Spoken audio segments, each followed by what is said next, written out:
Stay tuned for the following special presentation from 1220 and 103.7 FM KOFO.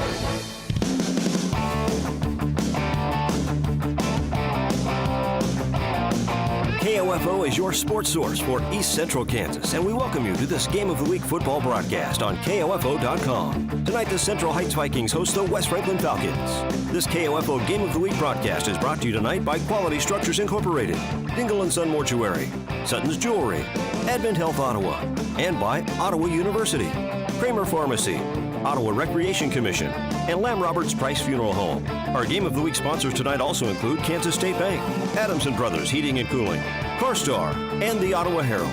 Now let's head to the field and join KOFO's Luke Queen for our KOFO Game of the Week.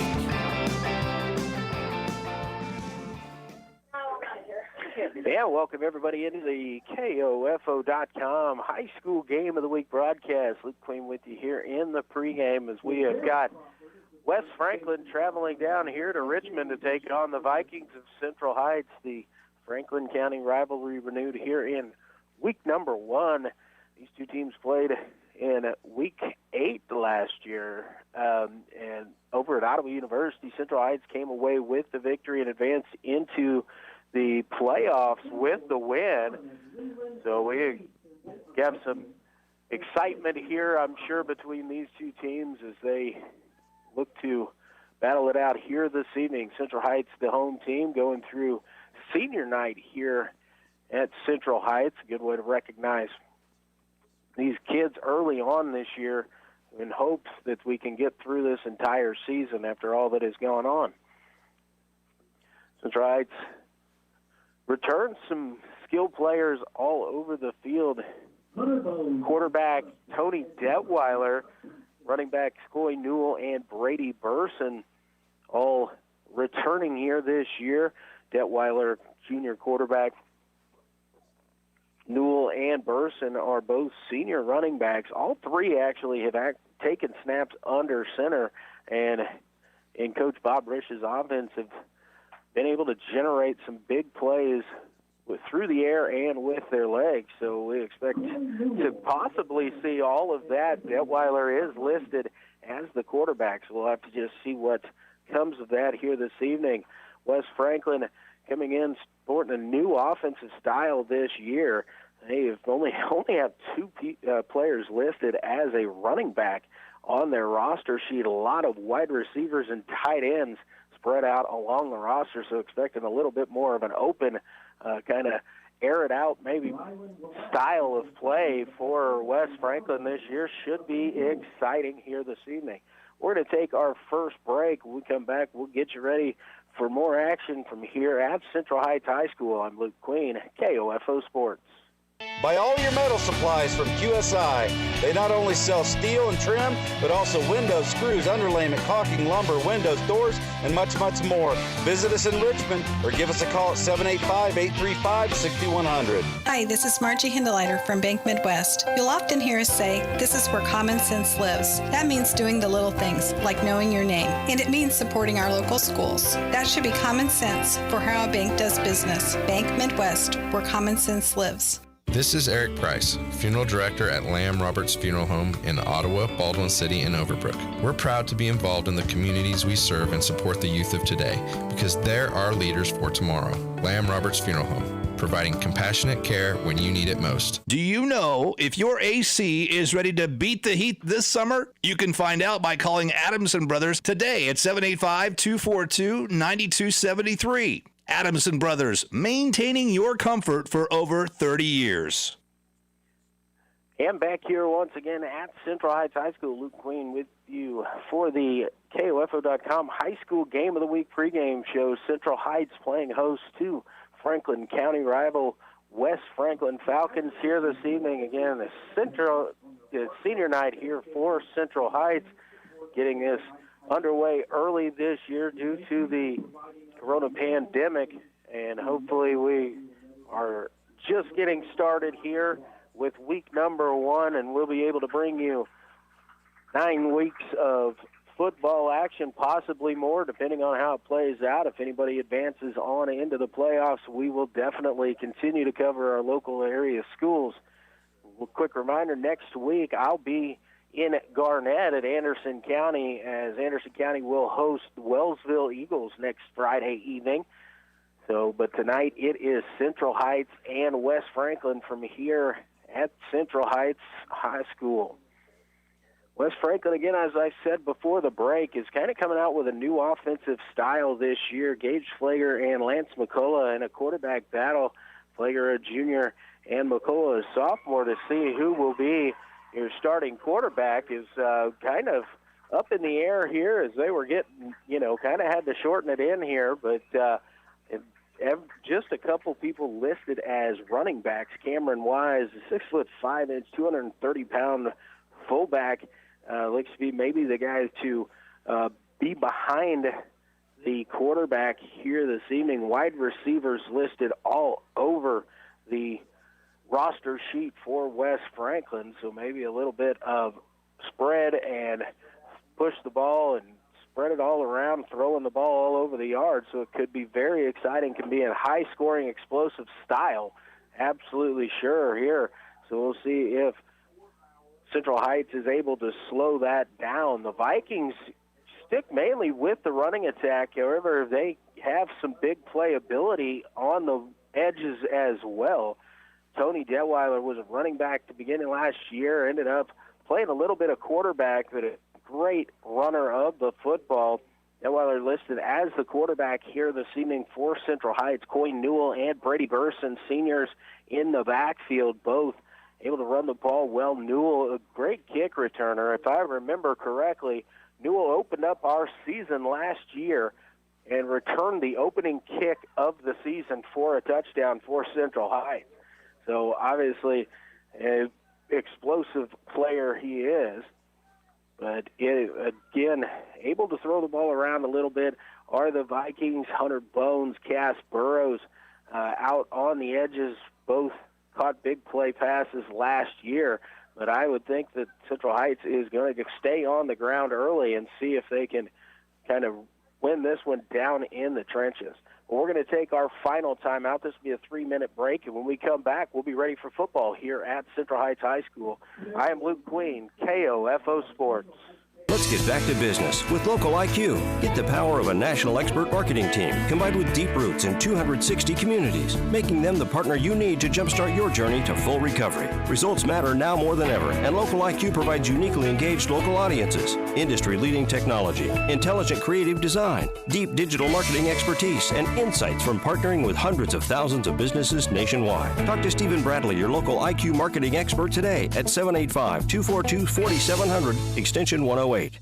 Kramer Pharmacy knows that right now it's all about safety and convenience. Hi, this is Laura Hibberts reminding you that you can park out front and call 242-0240 and we'll bring your prescription out or pick up your written script to be filled. We also want you to know about our new Saturday hours from 9 a.m. to 2 p.m. You can still get the same weekday service from 9 to 7, and if you still aren't ready to get out and about, you can always take advantage of our free delivery service. Kramer Pharmacy open 9 to 7 weekdays and Saturday from 9 to 2 at 134 South Main in downtown Ottawa. It's never too late to become who you're supposed to be. However, sometimes you may need a little help. Ottawa University can get you there. Their faculty and staff are dedicated to preparing graduates for a lifetime of significance. With dozens of degree programs, including accounting, engineering, human services, and marketing, as well as graduate degrees in business administration and education, Ottawa University will prepare you for whatever or whoever you want to be. Don't wait. Get started today. Find out more by visiting online at ottawa.edu. Taking every precaution because bringing your vehicle in for repair shouldn't make you worry about your health. We offer contact-free drop-off of your vehicle and we'll return it cleaned and sanitized. Call 242-8916 CarStar. Stay safe and relax. We'll take it from here. Looking for a great after-school program? Check out the ORC's Entertainment U. Mr. Matt is excited to offer tutoring and activities for kindergartners through 5th graders. Register online or in person and be sure to check us out on Facebook. Ottawa Recreation Commission, bringing recreation to life. And welcome back here to Central Heights High School. Luke Queen with you here. Week 1 of high school football back in action here. West Franklin at Central Heights. Franklin County rivals. West Franklin Falcons and the Central Heights Vikings. West Franklin donning the all blue here this evening. Blue helmets, blue tops, and blue pants. The Vikings going with all white helmets, white tops, white pants. It's a good look out there on the field, and it's just good to see these kids back out on the field and able to play the game. West Franklin has deferred, so Central Heights will receive the kick here to open up the ball game. And last year, I think it was, if I remember correctly, I'm coming off the top of my head, Coy Newell took the opening kickoff of the season last week for Central Heights and returned it about 85 yards for a touchdown. So we'll see who goes back deep for the Vikings. Teams are kind of huddled up near their sidelines, getting their last-minute instruction here as they're getting ready to take the field. It's just good to be back out at the field, out at the schools, and see these kids doing what they enjoy. Pretty decent crowd here for senior night here for the Vikings. West Franklin crowd on the other side of the field. Even have some people that didn't have tickets parked out along the road on the west side of the field, have their trucks backed up, and are sitting out in their lawn chairs able to watch this ball game. So back deep here for the Vikings. Deep is Tony Detweiler and Jared Crawford. Kicking duties, Cameron Wise handling the kicking duties for the Falcons. Wise has the whistle. Kick is away. It's a short kind of a squib kick, picked up at about the 35 out to about the 37-yard line is where Central Heights will start this drive. So first down and 10 here for the Vikings. The ball at the 37-yard line. Coy Newell with the return there on the short kick. So the Vikings going to split single receivers wide each side.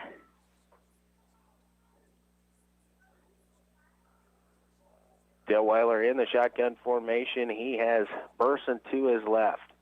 Snap is back, give is to Burson. He's going to go to the right side on a little counter. He's got a couple yards there as he gets out to about the 39-yard line before he's tripped up there. It'll be second down and a long aid, maybe just 1 yard on the carry there. This time, twin receivers each side. Burson going to line up right of Detweiler. Now we'll switch over to the left side. So Newell comes in motion. Snap back to Detweiler. He's going to give. Ball on the ground. A little bit of an option look there. The pitch to Newell, and he was hit immediately. The ball found a way to the ground, but Tony Detweiler able to jump back on top of that one. So third down and long. Got to get the ball out to the 47-yard line, and the play is back up at the 35. So third down and 12 here for Central Heights, just inside the 35. So we'll say it's at least 13 yards. Burrows wide to the left. Hunter Bones wide to the right. Detweiler moving to his right, under a little bit of pressure now, has to run it, able to squirt through, get out across the 40, but he'll be taken down at about the 41, so at a gain of about 7 on the play there by Detweiler, but it was third down and 13. Flag comes in late, so we'll see what the call is here. Came from the back. It's going to be an illegal block there in the back by Central Heights. Spot of the flag is at about the 43-yard line. Ball will be spotted at the 42. So it's either going to be third down and very long, or it'll be fourth down and about 6. Official is going to step it off here. So it'll stay third down, but now instead of 3rd and 13, it's back to the 31-yard line. So it's a 3rd down and so 3rd down and long here, about 18 to go probably. Strides getting their play called in. Burrows wide to the left. Bones in the slot. Person flank to the right of Detweiler. Detweiler fakes a handoff. Now he's going to throw a pass. It's complete out to Bones, but he's going to be stopped short of the line to gain. It's out at about the 43-yard line. Actually going to be spotted down at the 41. So now it's 4th down and 6.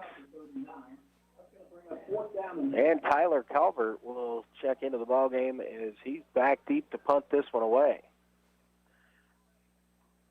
Nathan Hauer and Caleb McKenzie back deep to receive this kick. Snap a little bit high. Down, and the kick is away. It's a short kick, and Centralite's going to let it bounce down, and it'll be stopped dead at about the 30-yard line. So West Franklin will take over 1st down and 10 at the 30. So this is our first opportunity to see the Falcon offense this year.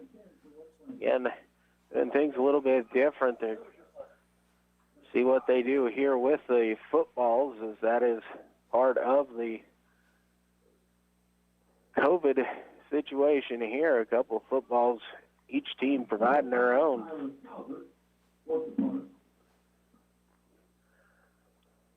Looks like McCullough jogging in from the sideline, bringing the play to the Falcon huddle. And the Falcons come out here, and we've got a McCullough under center here. McKenzie goes in motion. It's a short give there to Wise. Wise fights along the right side. He's going to pick up about 3, maybe 4 on the play. Moves it out to about the 35-yard line. So 2nd down and 6 yards to go here. Takes the ball up across the 35 to about the 36-yard line. Got a whistle and official timeout here for momentarily. Official is at the West Franklin huddle, and might be, we have a player whose shoe came off on the last play, so that's what the whistle to stop play was for. 2nd down and a long 5 yards here as the Falcons have to get out across the 40 to the 41-yard line for the 1st down.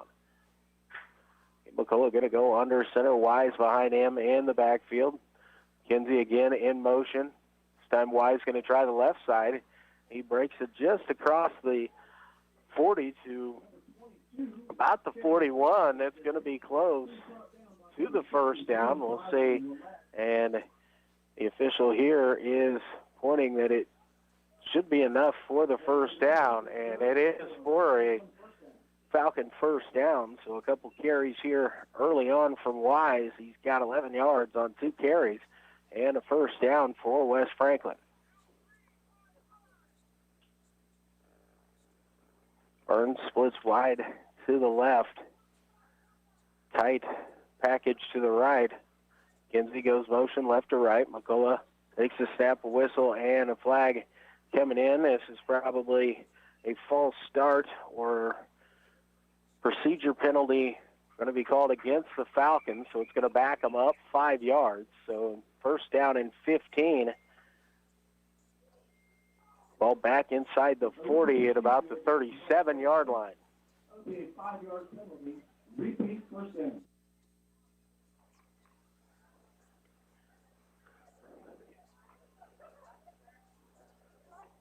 So far, West Franklin's kept it on the ground. Again, they don't have many running backs listed.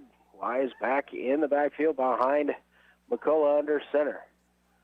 Kinsey in motion.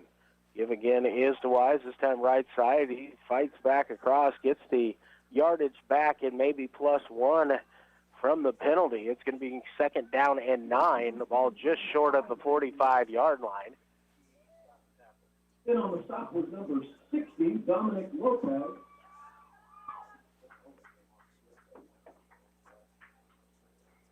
Wes Franklin with all those wide receivers and That'll bring up 2nd down and 9. tight ends listed has been nothing but on the ground so far here to open up the season. And all power gives to Cameron Wise, again, 6'5", 230-pound running back. This time Howard going to come in motion. Again, the give's going to be to Wise. He breaks one tackle, and now he's got along the edge, and he's knocked out of bounds after a big gain inside the 40, and he'll be marked down at the 38-yard line. So on 2nd down and 6, Wise able to break one there for about 15 yards, all in at the 38-yard line of the Vikings. Wise squirted through a small hole and then able to get to the edge. He was knocked out of bounds by Detweiler for the Vikings. McCullough and Wise have a word. Now McCullough will go back up and under center. Kinsey in motion. And the give is to Wise on a dive. He's going to gain a yard, maybe 2, as he's just short of the 35-yard line. So it'll bring up 2nd down and 8.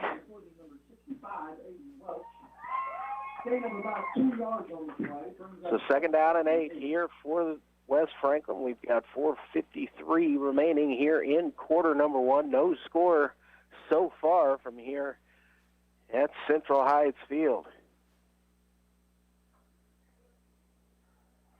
That west setting sun looking directly in at us here in the press box. So trying to keep my eye level low and down at the field. McCullough comes up. Single receiver split wide each side. McKenzie in motion again. This time on the counter, it comes to Hauer. Hauer met at the line of scrimmage there by Detweiler, but able to fall forward for a gain of a couple there.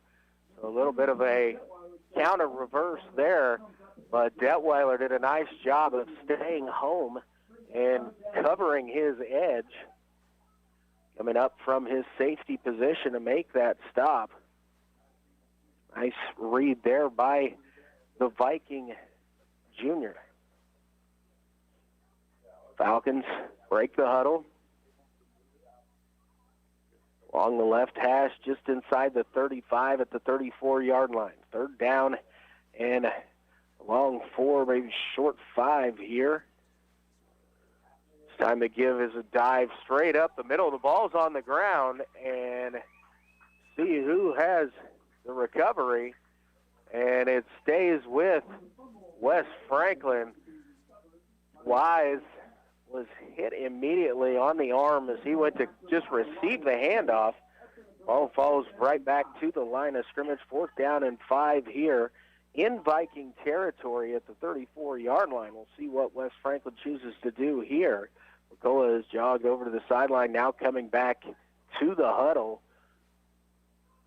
See if they stick with the run game here or if they try something a little bit different. Single receiver split wide to the left, Burns. Howard and McKenzie slotted. Reverse, give to McKenzie. McKenzie in trouble there. Bones has him wrapped up and then gets helped out. And that'll be a tackle for loss back at the 38-yard line. So nice stop there on 4th down by the Central Heights Vikings. And West Franklin will turn it over on downs. So ball will go back over to Central Heights here. 1st down and 10. Ball at the 36-yard line is where they're going to spot it. So a great job on the left end by Central Heights to read the reverse and be there for that.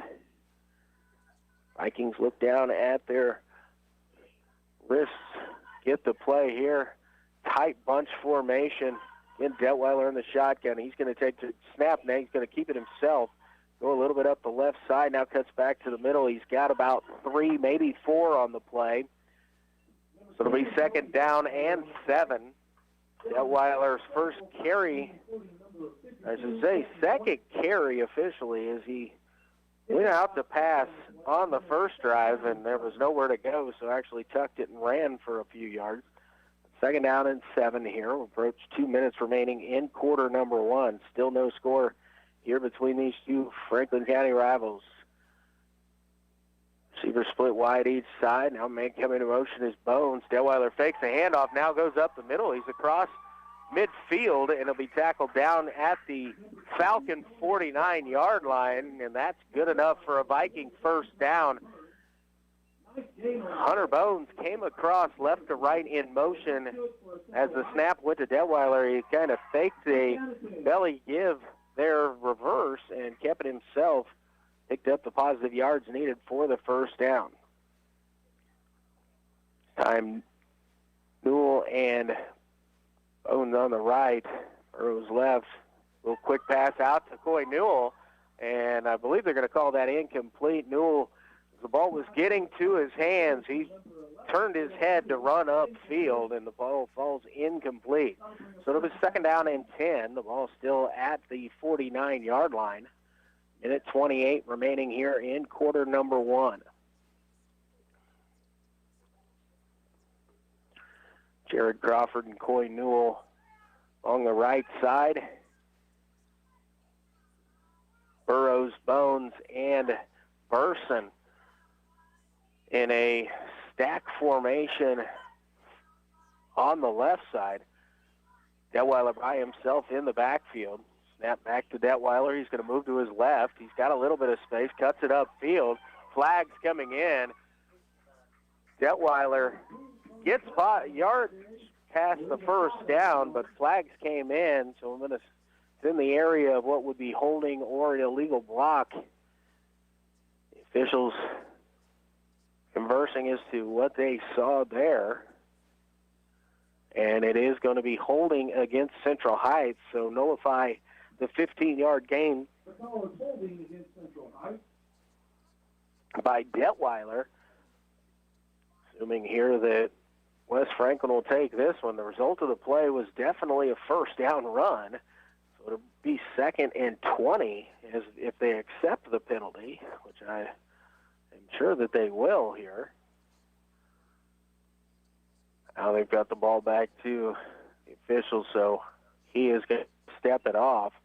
So they'll take it back across down to the 41-yard line of the Vikings. Again, they were at the 49-yard line of the Falcons, so back at their own 41 here. It is 2nd down and 20 after the penalty. Burson moving to his left, out with Burrows and Bones. Again, Newell and Jared Crawford wide to the right. This time Burson lined up as a tight end. Snap back to Detweiler. Detweiler looking to throw. Doesn't have much there. He's going to tuck it and run, and he's going to get about 3 yards on the carry as he gets up to the 44-yard line. So that's going to be 3rd down and 17 yards to go here. See if we get a snap off before the end of the quarter. I've not seen the play clock be wound yet. The officials are keeping it down on the field. There's 30 seconds on the game clock. Central Heights will come to the line of scrimmage here. Twin receivers stacked each side. Burson flanks Detweiler in the backfield. Snap back to Detweiler. He's back to pass. He's looking. Nothing there. He's going to cut it upfield. Makes one man miss, and he'll be tackled down inside the 45 or right at the 45-yard line. So when we get back after this quarter break, it's going to be 4th down and about a long 5 for Central Heights. We have reached the end of quarter number 1. West Franklin 0, Central Heights 0, back in 60. You're listening to Viking and Falcon football here on KOFO.com. This is Craig Dengel of Dengel & Son Mortuary. All of our locations sell monuments. We have talented people who are experts in bringing your ideas to life to help you create the monument you envision. The possibilities are unlimited. Dengel & Son Mortuary, 785-242-2323. Advent Health Ottawa is keeping you safe by having all team members and visitors wear masks, practice social distancing strategies, taking temperature checks, and utilizing enhanced deep cleaning procedures. Your assistance and understanding are greatly appreciated because at Advent Health Ottawa, nothing is more important than you. Hi, this is Margie Hindeleiter from Bank Midwest. You'll often hear us say, this is where common sense lives. That means doing the little things, like knowing your name. And it means supporting our local schools. That should be common sense for how a bank does business. Bank Midwest, where common sense lives. No matter the brand, Adams & Brothers can prepare your home comfort system for the cold Kansas winter ahead. Call them today, 785-242-9273. Adams & Brothers, maintaining your comfort for over 30 years.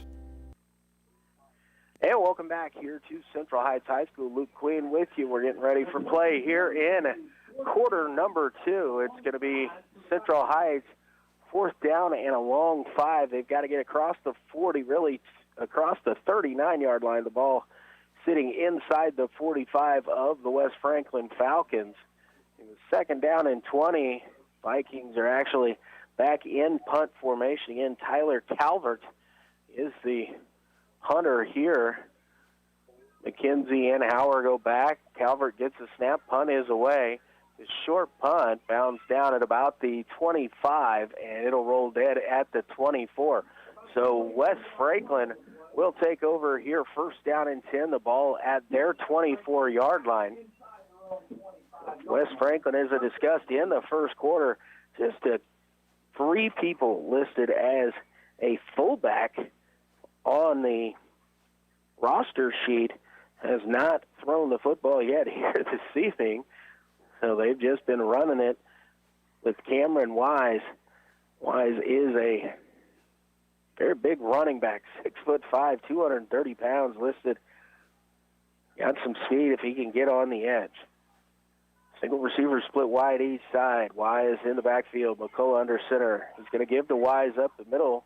Actually, it's going to be Kep, and this is Flager back there this time, not McCullough. So maybe we're going quarter by quarter or series by series. Gage Flager on the carry. He gets enough for the 1st down there as he's got it out to the 37-yard line. 13 yards on the carry there by Gage Flager. I thought he gave it to Cameron Wise, but stuck it in the breadbasket and took it away, and then took it around the left edge. 4 positive yards there. So Flager gets the call from the sideline and back into the huddle. Nice little wrinkle there by West Franklin. With the second quarterback in, we'll see what they go here. Flager under center, twins to the right. This time he is going to give to Wise, who's fighting for positive yards there as he's out across the 40 down to about the 42-yard line. Cameron Wise on the carry. In on the stop was number 23, Brady Burson, and several other Vikings. Host of Vikings helping to bring down Wise on that one. He was fighting forward, but Vikings hanging on there. Gain of 5 on the play, so 2nd down and 5 here for West Franklin. Flager into the huddle, relaying the play call to his teammates. Falcons break out here.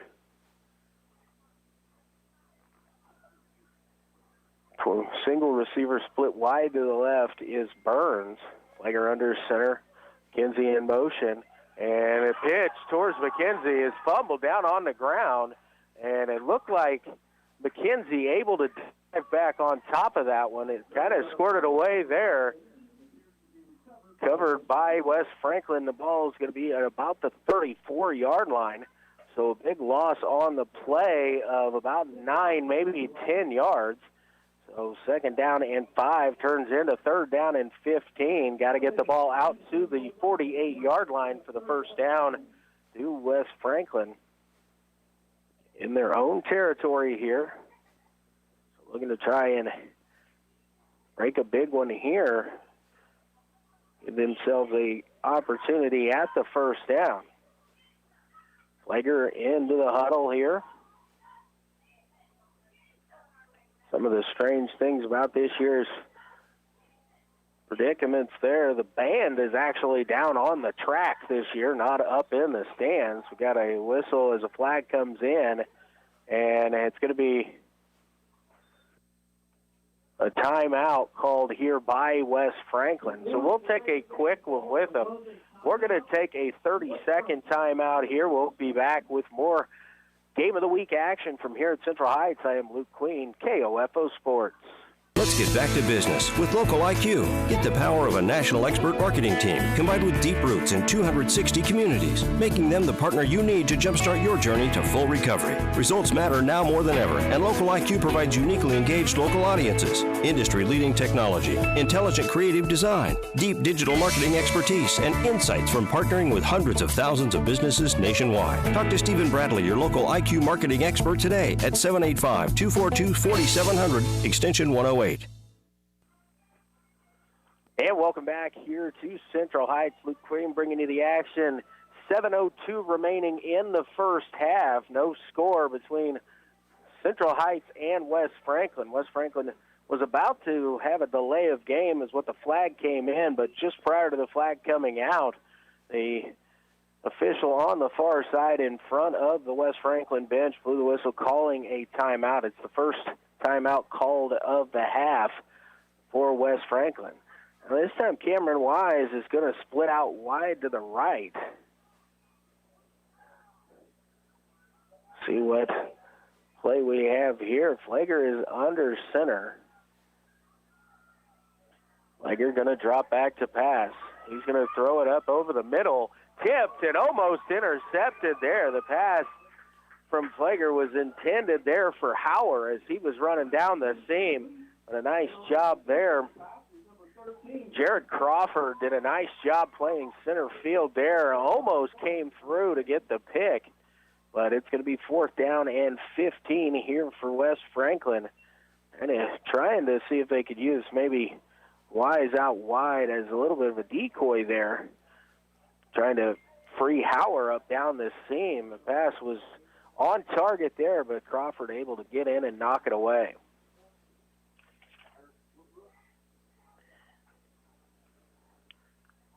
Eric Woodworth back to punt, takes the snap, kick is away. Going to bound down at about the 40-yard line. It'll be picked up there by Tony Detweiler. He's trying to make a man miss. Ball pops out. Detweiler will be fall on it as he's taken down at the 35-yard line. Said that was Woodruff that was kicking, but actually it was number 75, not 79, Jesse James Martinez with the punt. It bounced at the 40 a couple times, and Detweiler tried to pick it up and make a first man miss, but had it knocked out of his hands, but was able to jump back on top of it. So it's 1st down and 10, Central Heights, the ball at their own 35-yard line. 6:40 remaining here in the first half. Tight set formation. Person to the right of Detweiler in the backfield. Snap to Detweiler. He's going to keep it himself, try the right side. He makes a first man miss. He's able to gain about 4, maybe 5 on the play, depending on where his foot stepped out of bounds. He'll be just short of the 40-yard line. So it is a gain of 4 here for Detweiler on 1st down. 2nd down and 6 remaining for the Vikings here. Burrows and Bones split out wide to the left. Newell and I can't see the number on the right. Snap back to Detweiler. He's going to keep it left side. It's into the secondary. Breaks the tackle. He's out across midfield and brought down at the Viking 40-yard line. So a big carry there for Tony Detweiler on 2nd down and 6. And the ball will be spotted just inside the 40-yard line. So Vikings 1st down and 10 here at the 40. Big gain there by Detweiler.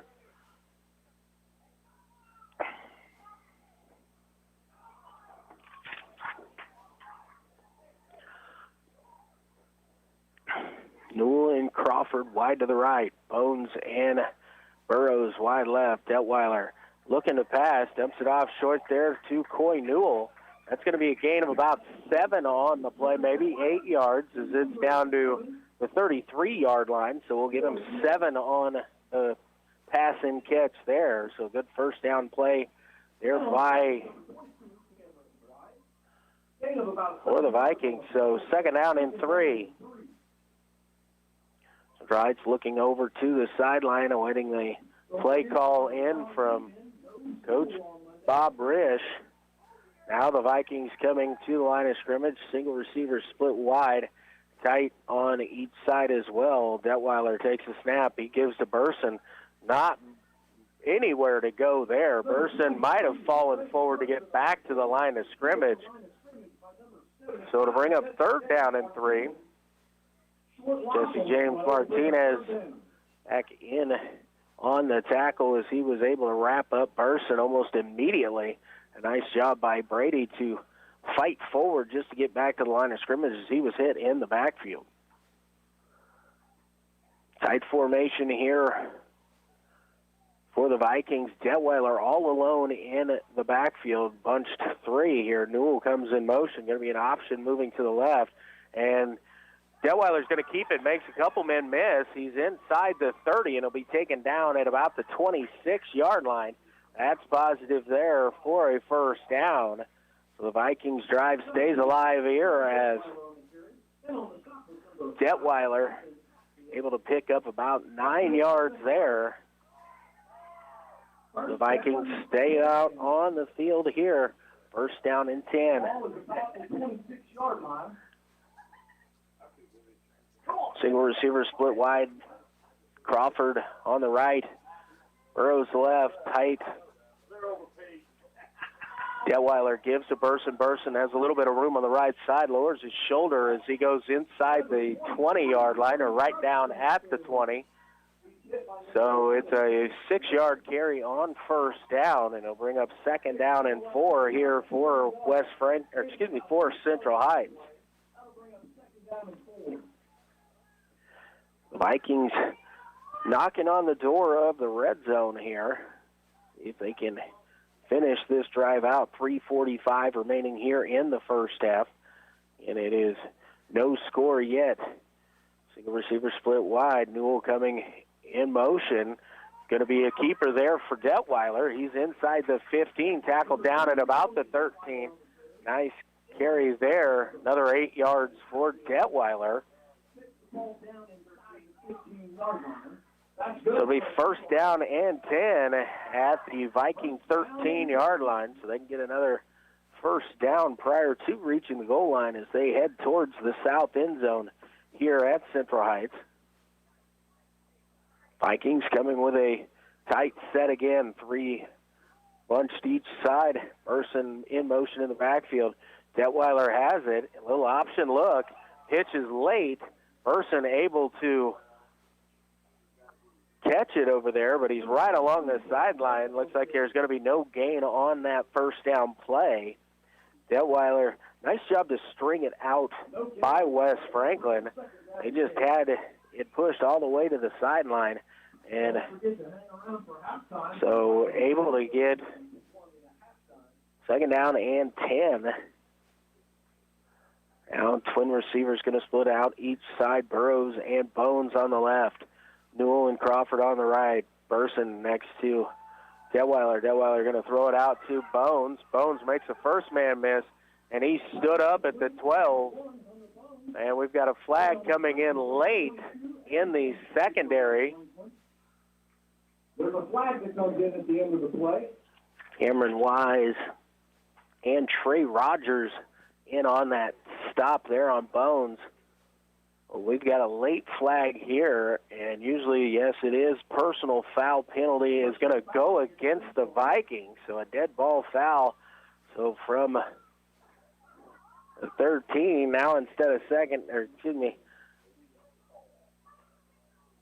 down and 8, it's going to be second down and about 23 yards to go, I believe.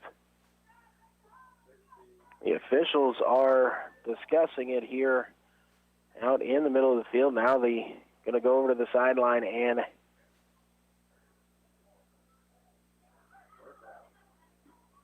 So we'll see what they do with the football. The officials are just standing with it right now.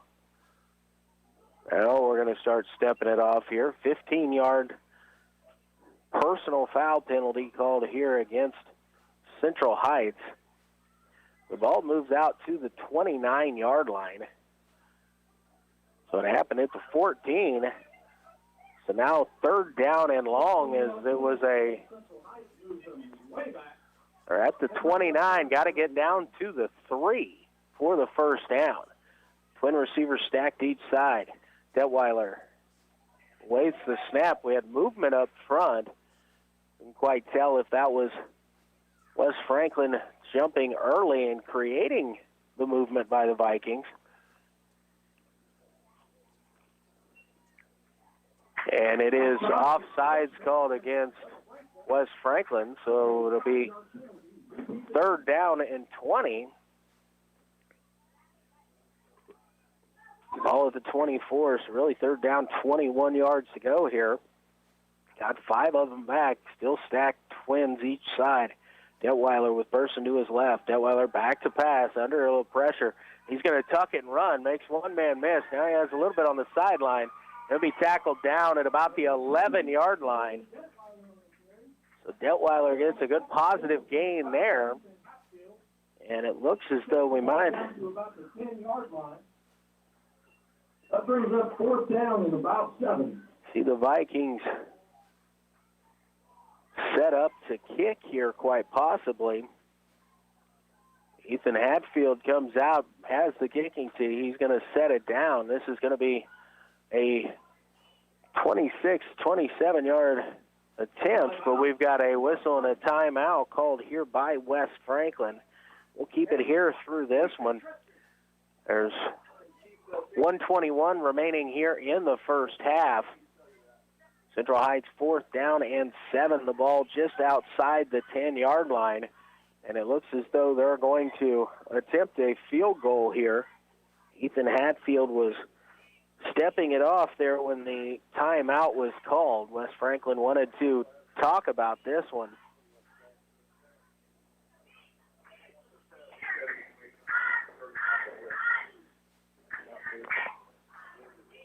We've got 1:21 remaining here in the first half. Again, Central Heights looking to get on the board first. Nothing our score here as we approach halftime. At halftime, stay with us. We'll kind of get you updated on the first half stats of this ball game, and we'll try and catch up with some scores around the area and across the state. As week number 1 of high school football is underway here in the state of Kansas. I believe there was a game last night, Hayes and Eisenhower. Hayes was victorious 19-10, and Girard beat Pittsburgh Colgan, scoring 20 unanswered points to win the game, 20-12. We're back here ready for action. It is Ethan Hatfield in field goal formation. The Vikings looking to get on the board here first. Viking comes set. Snap is back, placement down, kick on the way, and he missed that one, and it's off wide to the right, so kick is no good. And so Wes Franklin will take over, I believe at the 20-yard line.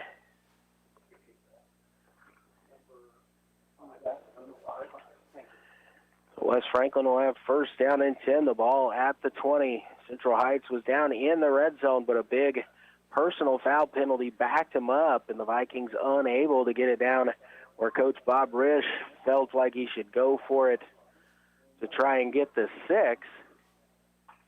The score remains tied at 0. 1:21 remaining, 80 yards to go for Wes Franklin if they want to get on the board first. Wise in the backfield, twin receivers to the right.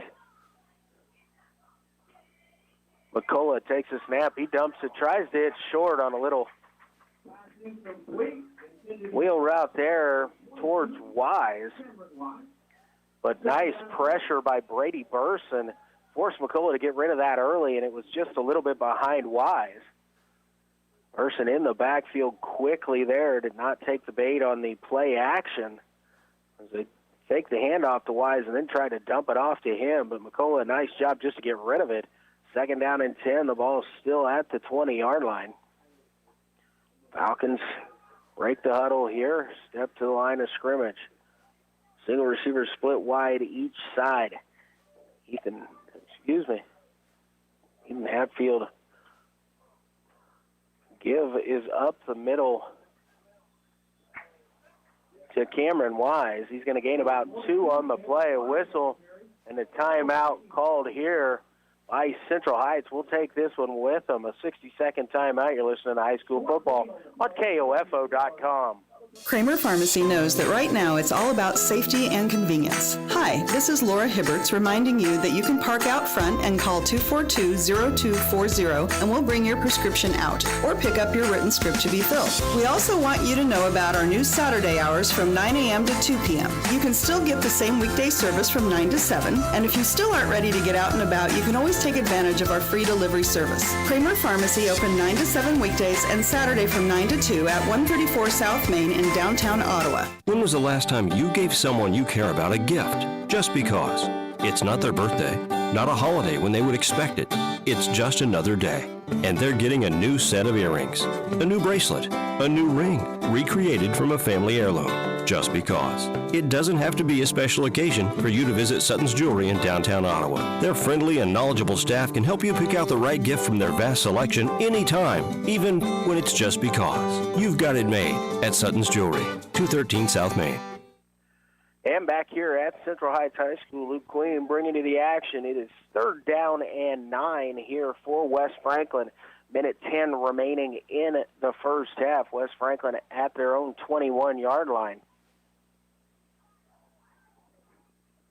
Ethan Hatfield split wide to the right. Burns split wide to the left. McCullough back to pass. Has all kinds of time. Now he's going to dump it short to Wise. Wise taken down short of the first down as he'll be tackled at about the 27.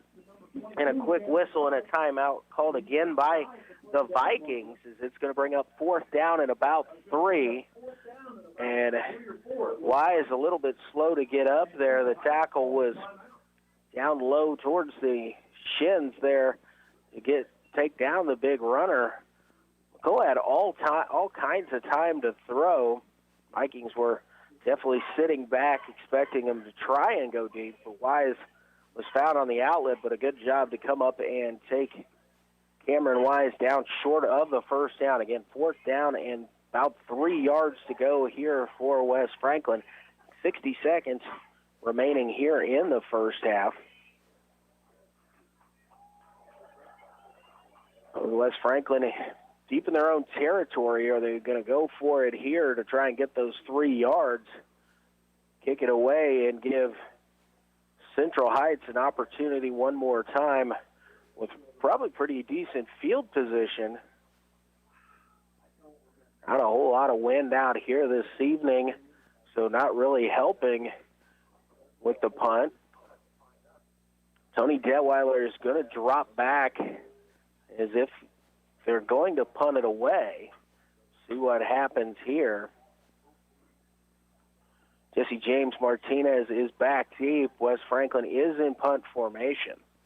Jared Crawford kind of short in a receiving position, but Detweiler back deep to return this punt. Detweiler, an explosive athlete, good moves there. We'll see what happens here. And maybe West Franklin, they were just trying to see if maybe they could get trying to get Central Heights to possibly jump off sides there as it was 4th and 3 to see if they could just get that first down with a false start. But hey, Central Heights, Coach Bob Risch might have implored to his players, we're not having a punt block in this situation. We're setting up the return, so don't jump across.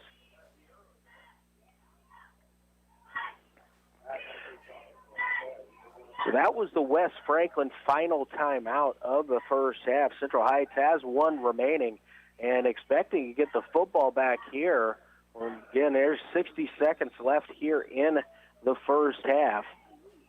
So Detweiler back deep Jesse James Martinez in kick formation. Punt is away. Good punt there by Martinez. Detweiler's going to take it, and he makes the first man miss. Now working to his right.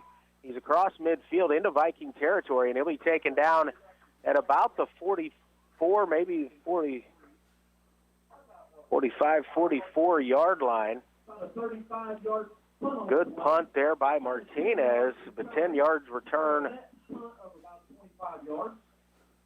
So Central Heights with 46 and a half seconds remaining here in the first half.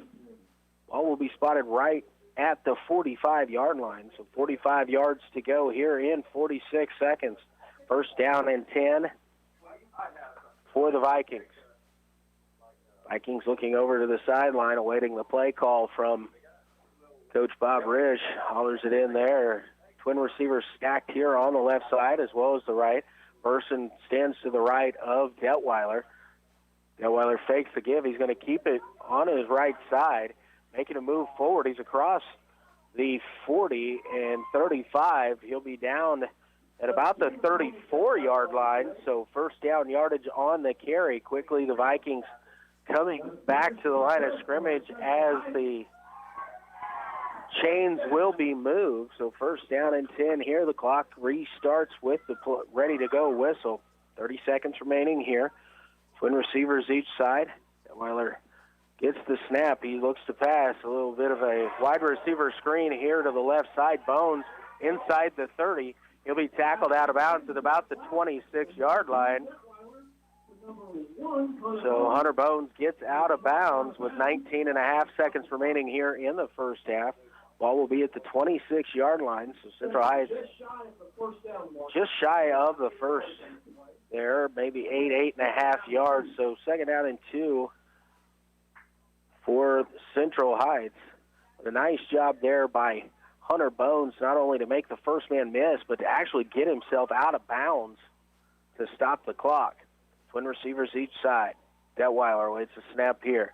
He looks to pass, looking left. He's going this time again to Bones. Bones makes a couple man miss, trying to get to the edge. He'll be tackled down at about the 10-yard line.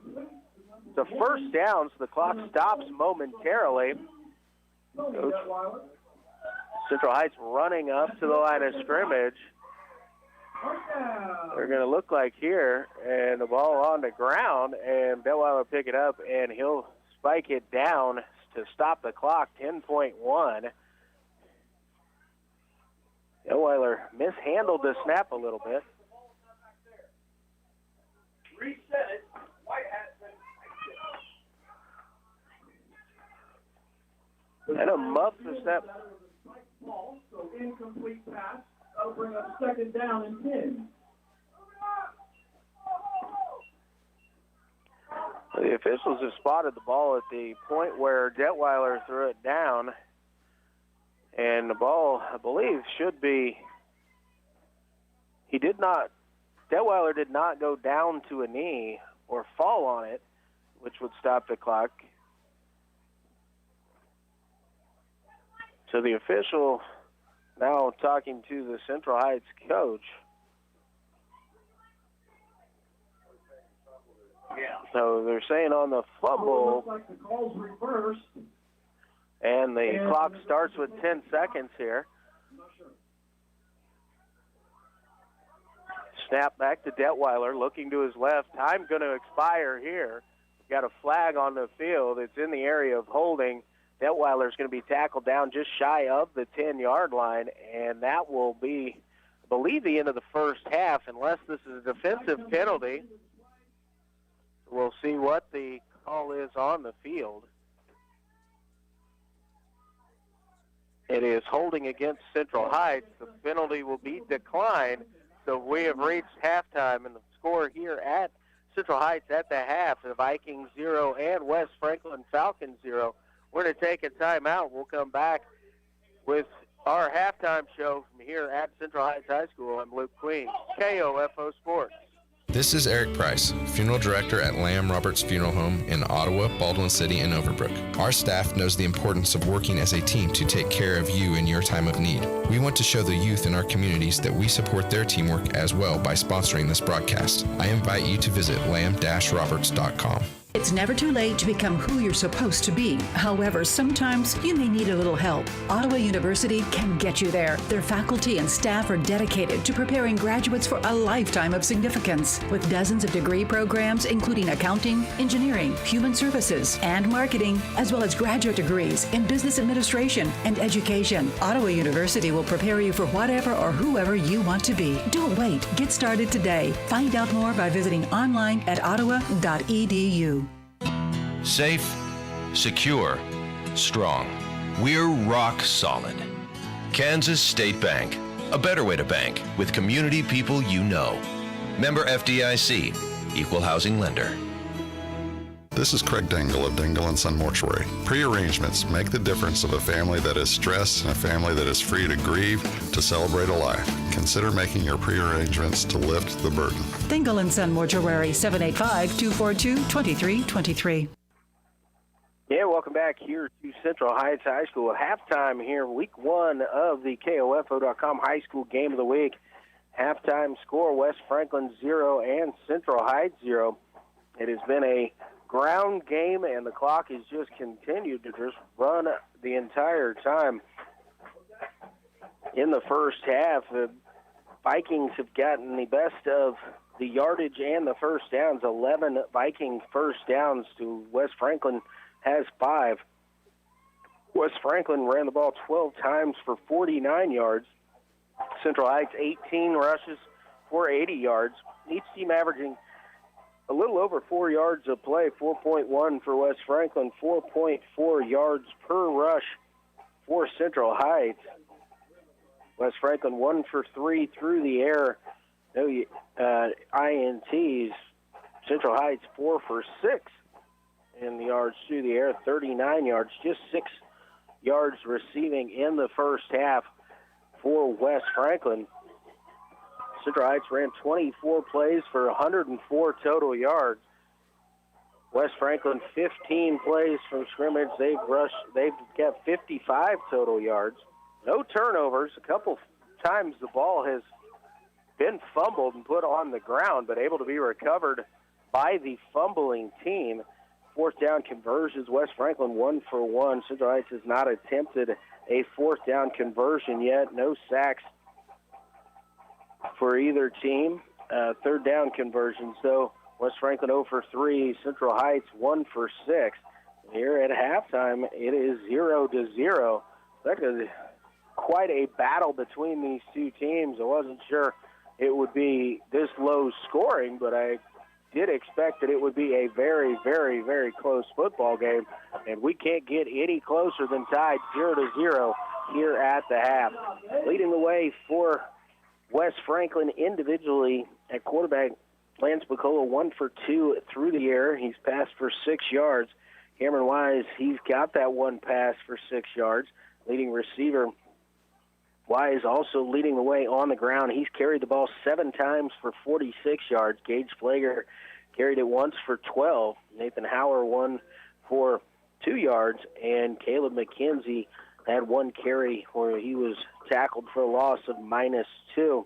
Leading the way defensively, Ethan Hatfield, he's got 4 tackles for the Falcons, 2 apiece for Flager, Dustin Burns, Jesse James Martinez, and Trey Rogers. Offensively for Central Heights, throwing the football, Tony Detweiler 3 for 3 for 31 yards. Hunter Bones 1 for 2 for 8 yards. Hunter Bones, the leading receiver, he's got 2 catches for 25 yards.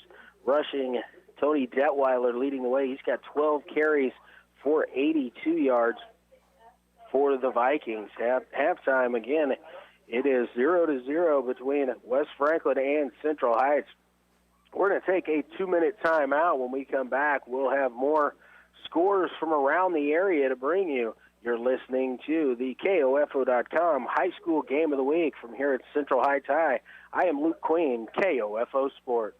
This is Casey Brady, Director of Communications for Franklin County with Coronavirus Guidance. If you must be out for essential functions or to get essential items, Dr. Bud Ransom, Public Health Officer, encourages the use of cloth masks. Masks are important to protect those around you. Think of it as, I am wearing my mask to protect you from my germs, and you are wearing your mask to protect me from your germs. Again, this is Casey Brady with Franklin County. Stay home, stay well, stay safe. Every 16 minutes, someone dies on our nation's highways, resulting in thousands of fatalities a year. You can help stop this tragedy. Buckle up. Buckle up everyone in the vehicle. Wear helmets. Pay attention and reduce distractions. While October 10th is Put the Brakes on Fatalities Day, we need you to think about traffic safety every day. Don't let time run out. Brought to you by the Kansas Department of Transportation and this station.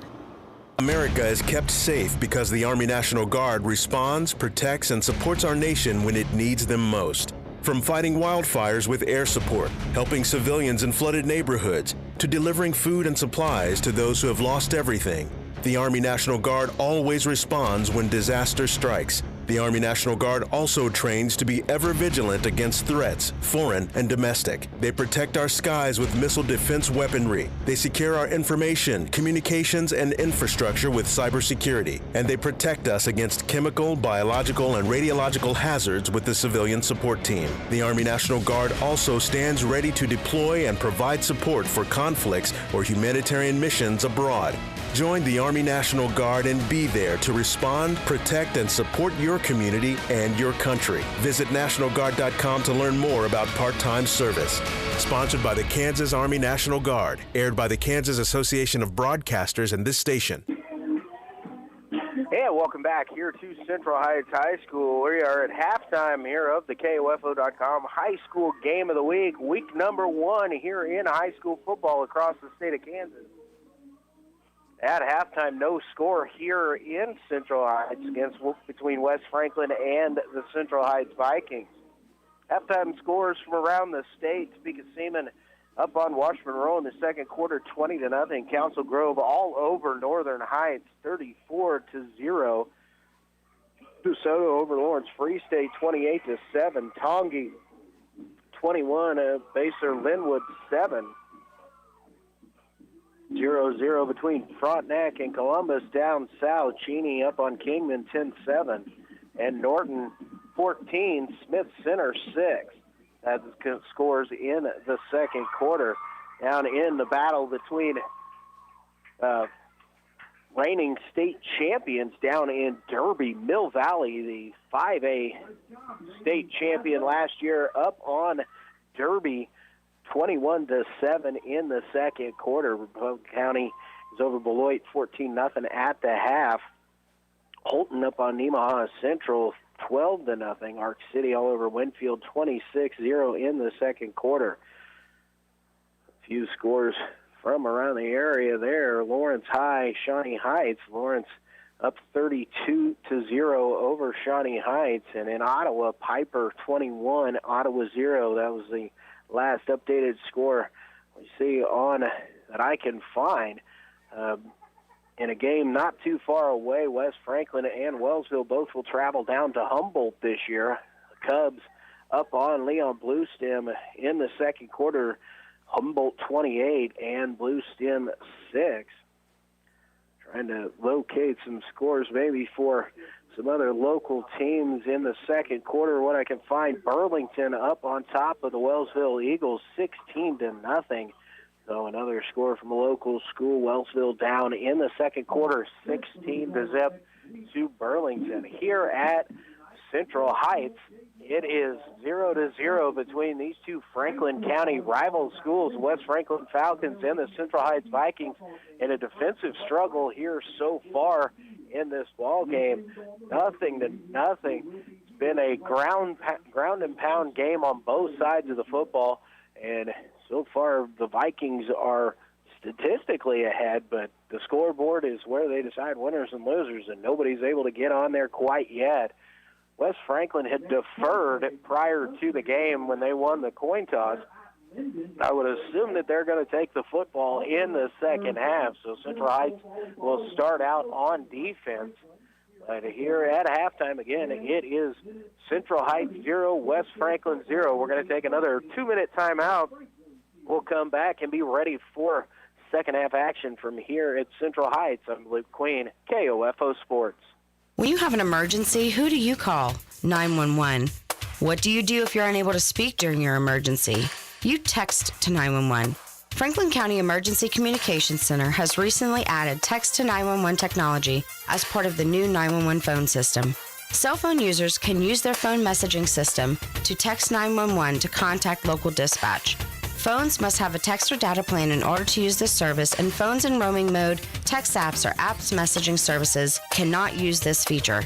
It is important to note, dispatch is unable to determine your location while using this service, so always know your location and include that in your initial text. Remember, if you're able to place a voice call, we're able to help you more quickly. But in the event you are unable to speak, text to 911 will still allow us to get the information we need. Call if you can, text if you can't. For more information, go to kansas911.org or 911.gov.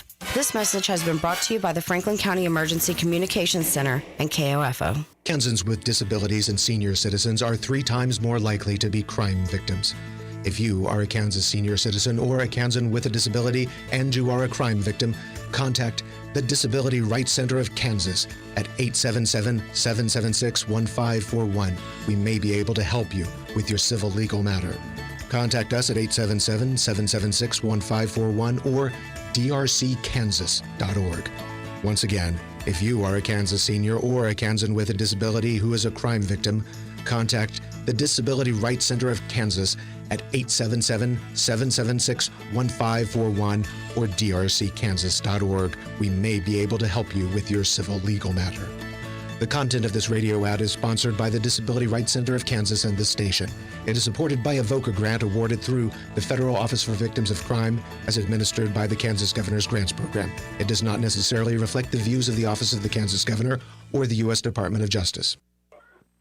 And welcome back here to the KOFO.com High School Game of the Week halftime show. Luke Queen with you here at Central Heights. It's the Vikings 0 and West Franklin 0 here at the half. It's been a game played on the ground, a lot of time running. The clock just continues to run as these two teams continue to run the ball on the ground. Central Heights leading the way statistically, but unable to find the end zone. Did break into the red zone, attempted about a 27-yard field goal, but missed wide to the right. Did Tyler Calvert, the place kicker punter for the Vikings. I want to take a minute here just to thank some of our sponsors who helped bring us this broadcast. And in this time where not a lot of people are allowed to come out and watch the game, and just appreciate the opportunity to broadcast these. We want to thank their sponsors for all they do to help bring us this broadcast. Quality Structures Incorporated, Dingle & Son Mortuary, Sutton's Jewelry, Advent Health Ottawa, Ottawa University, Kramer Pharmacy, Lamb Roberts Funeral Home, the Ottawa Recreation Commission, Kansas State Bank, Adamson Brothers, Bank Midwest, CarStar, and the Ottawa Herald. We appreciate all your continued support to help us bring these broadcasts to everyone out there listening on the internet here this evening on KOFO.com. But it is great to be back out at the field and being able to broadcast these kids getting to play. But again, at halftime, it is West Franklin 0 and Central Heights 0. West Franklin going to open up the second half as they will receive the kick in the second half. So Central Heights will start on the defensive side of the football. Again, not much explosive offense so far. A couple big plays have been called back due to penalties, but it's really been a game so far that in the trenches, there's just not a whole lot to get for either one of these schools. So we'll see what they can, the adjustments made at halftime, and see if any big plays are out there between these two teams here in the second half. We're going to take our final timeout. It'll be a 60-second break. When we come back, we'll get ready for action from here at Central Heights in the second half of this KOFO.com High School Game of the Week, Week 1 at Central Heights High School. I am Luke Queen, KOFO Sports. You don't need to be elected to shape the future of your community. You just need to be someone who cares about your community. By being counted in the 2020 census, you will help inform funding for local school programs, emergency services, and roads in your community. It only takes a few minutes, but the impact will be felt for years. The census only occurs once every 10 years. Don't miss your chance to make a difference. Learn more at kansascounts.org. Brought to you by the League of Kansas Municipalities and this radio station. Do your relationships keep winding up in the same bad place with breakups, abuse, manipulation, or abandonment? There is a better way. Life Care Center of Ottawa offers hope for breaking old relationship cycles and achieving lasting change. Through a fun weekly group called Birth of a Family, you have the opportunity to engage with mentors who are working through life just like you. Lively discussion guides you toward new perspectives about God's design for you and your family and helps get to the root of damaging lifestyle and relationship choices. Want to get off the merry-go-round? Call Life Care today at 785-242-4500. And once again, back here at Central Heights High School with Luke Queen, bringing you the action of the KOFO.com High School Game of the Week. We're about to get ready for action in the second half here against Franklin County rivals West Franklin High School here at Central Heights taking on the Vikings. 0-0 is our score as we get ready for play in quarter number 3. West Franklin will start out on the offensive end here in the second half. Tyler Calvert handles the kicking duties for Central Heights. We'll see how good the coverage team is, see if they can maybe pin the Falcons back deep. They were able to give themselves an opportunity late in the first half. Central Heights got inside the red zone, but a big penalty backed them up.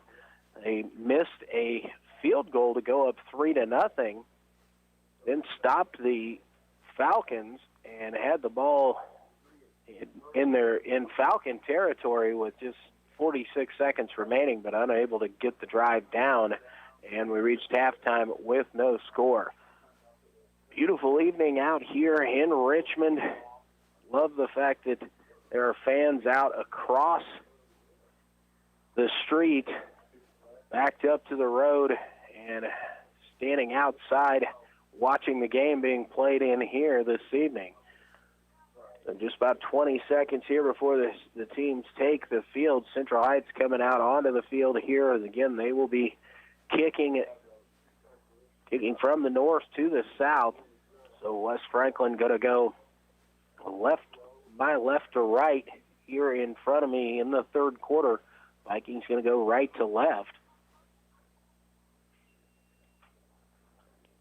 West Franklin huddled up at about the 45-yard line across the way, getting last-minute instructions here as we get ready for play in the third quarter.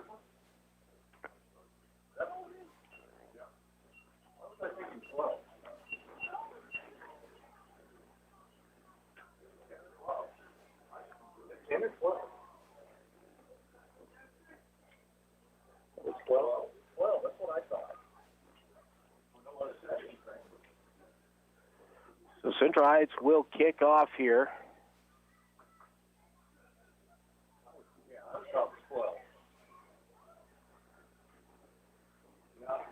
There we go. 12. So Tyler Calvert will set the ball down on the tee, getting the clock ready here. Back deep is, looks like McKenzie and Hauer, the deep men back for West Franklin. Calvert kick is going to be taken by McKenzie at about the 16-yard line. Got a little room up the middle as he's out across the 30. Now at the 40. The ball pops loose, but covered up there at the 38-yard line by West Franklin. Big return there of about 35 yards, but the ball got knocked out of his hand. And 25-yard return.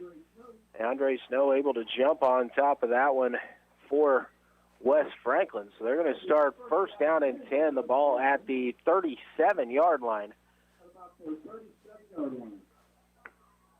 We'll see what West Franklin does here to maybe try and get their offense going. It looks like Gage Flager is coming in to quarterback this series.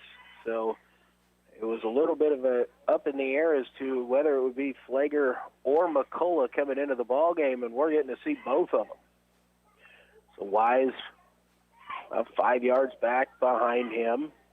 Twin receivers to the right. Tight ends each side. Flager under center. Takes the snap.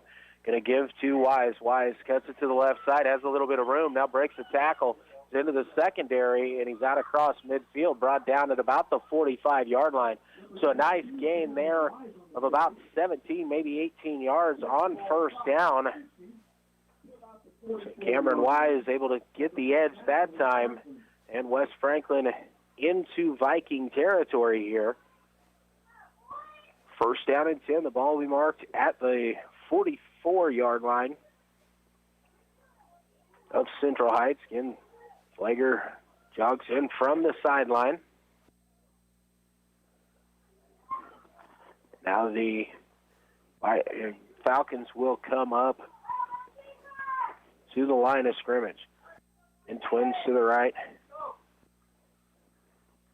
Flager under center. Takes the snap and right up the middle, and a little bit of bounce to the outside, moving to his left.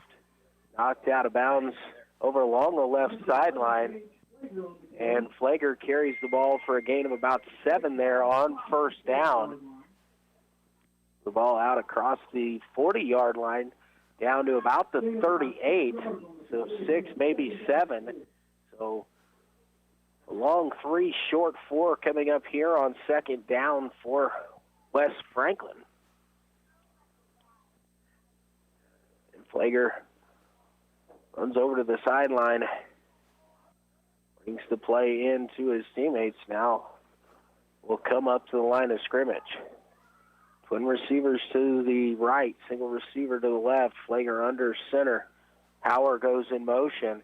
It's a end around to McKenzie. McKenzie into the secondary. He'll be taken down at about the 25, but another big gain there, and enough for a Falcon first down. So West Franklin getting the offense going here early in the second half as they've moved the ball down inside the 30-yard line of Central Heights.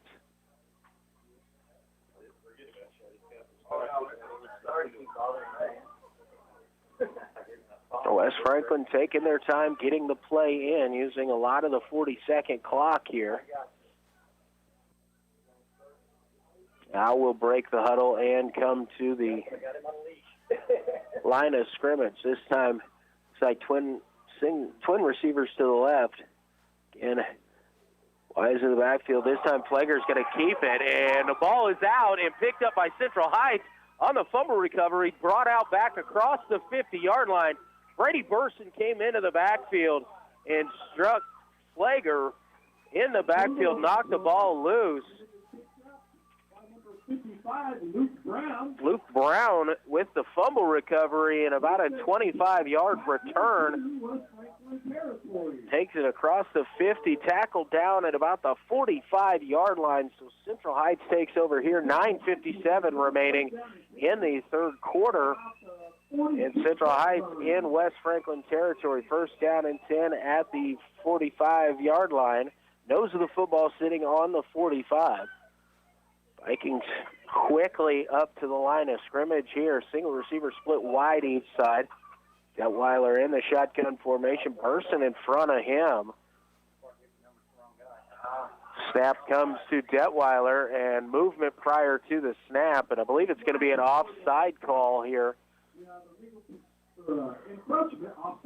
Offsides on West Franklin, so 5-yard penalty. It's still first down and 5. The ball now with the nose touching the 40-yard line.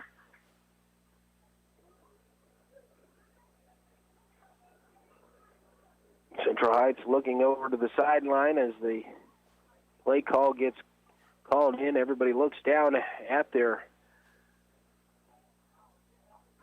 wristbands, which have some play on them. Single receiver split wide, tight end each side. Person in the backfield next to Detweiler. Now Newell comes in motion, option towards the left side, and it's going to be kept there by Detweiler. He's going to force his way inside the 35. He'll be tackled down at about the 34. I believe that's going to be enough for the first down. Just depends on the spot, and it will be as the football is across the 35, more on the side of the 34, so that's enough for the first down. So a 5-yard run there produces first down for Central Heights. Again, single receivers split wide each side. Newell and Bones in tight, and we've got movement here. I believe this time it's going to go against Central Heights. It was Brady Burson started moving just a touch before that snap, so first down and 10 becomes first down and 15. The ball will go back to the 40-yard line. Got to get to the 25 for the first down, inside the 25.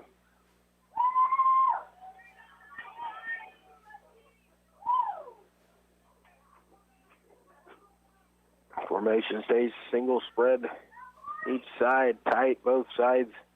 Detweiler in the backfield with Burson to his left. Detweiler going to keep it here. He tries the left side. He stood up after a very, very short gain, maybe a yard on the play there. So it'll be second down and 14 here for the Vikings. Jesse James Martinez in on the tackle there as he found his way through and wrapped up Detweiler. This time, twin receivers each side. And Detweiler with Burson flanking him to his left. Detweiler back to pass. Under some pressure, he's going to go up top, and he's got his receiver open, and it's Jared Crawford inside the 20, taken down inside the 10, and almost got in there as he's taken out just shy of the end zone. So it looks like it's going to be first down and goal at about the 2-yard line. And I believe it was Jared Crawford on the catch. It was on the far side of the field. So Central Heights has first down and goal here. Number 13, Jared Crawford. They stop him just shy of the goal line. So first down and goal.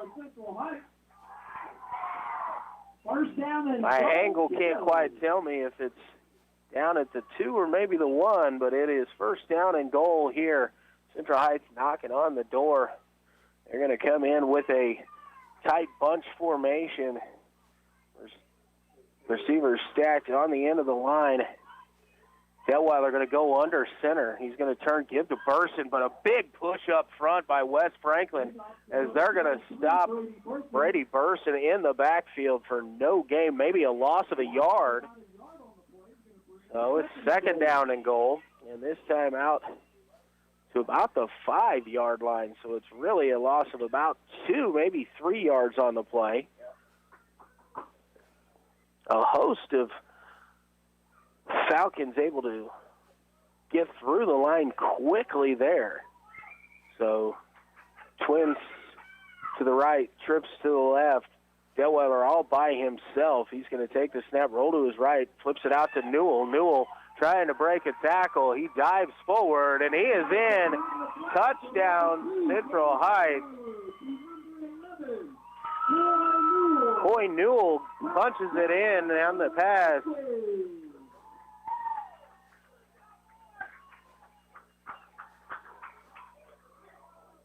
And Central Heights goes up 6-0 here with 7:24 remaining in the third quarter.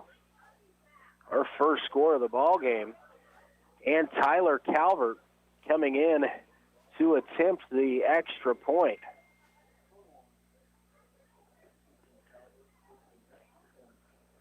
Calvert gets himself set, looks down, snap is back, placement down, kick it away, and it is blocked.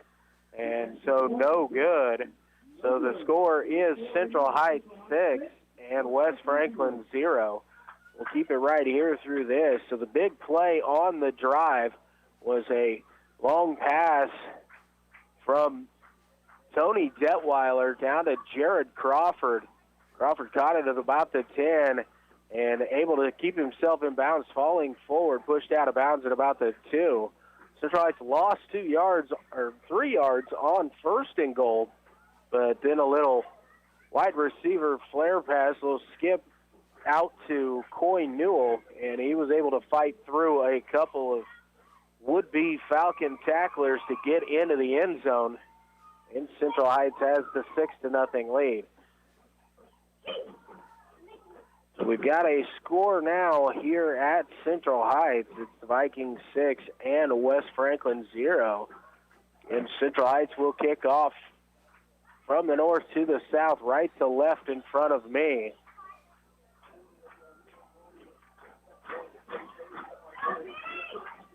Micah's Foley.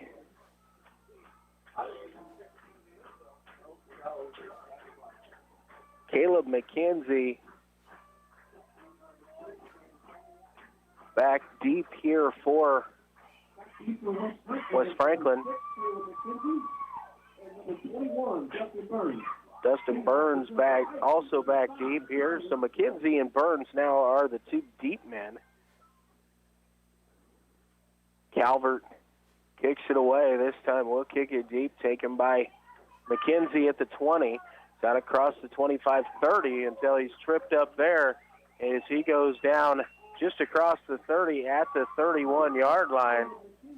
And McKenzie is slow to get up.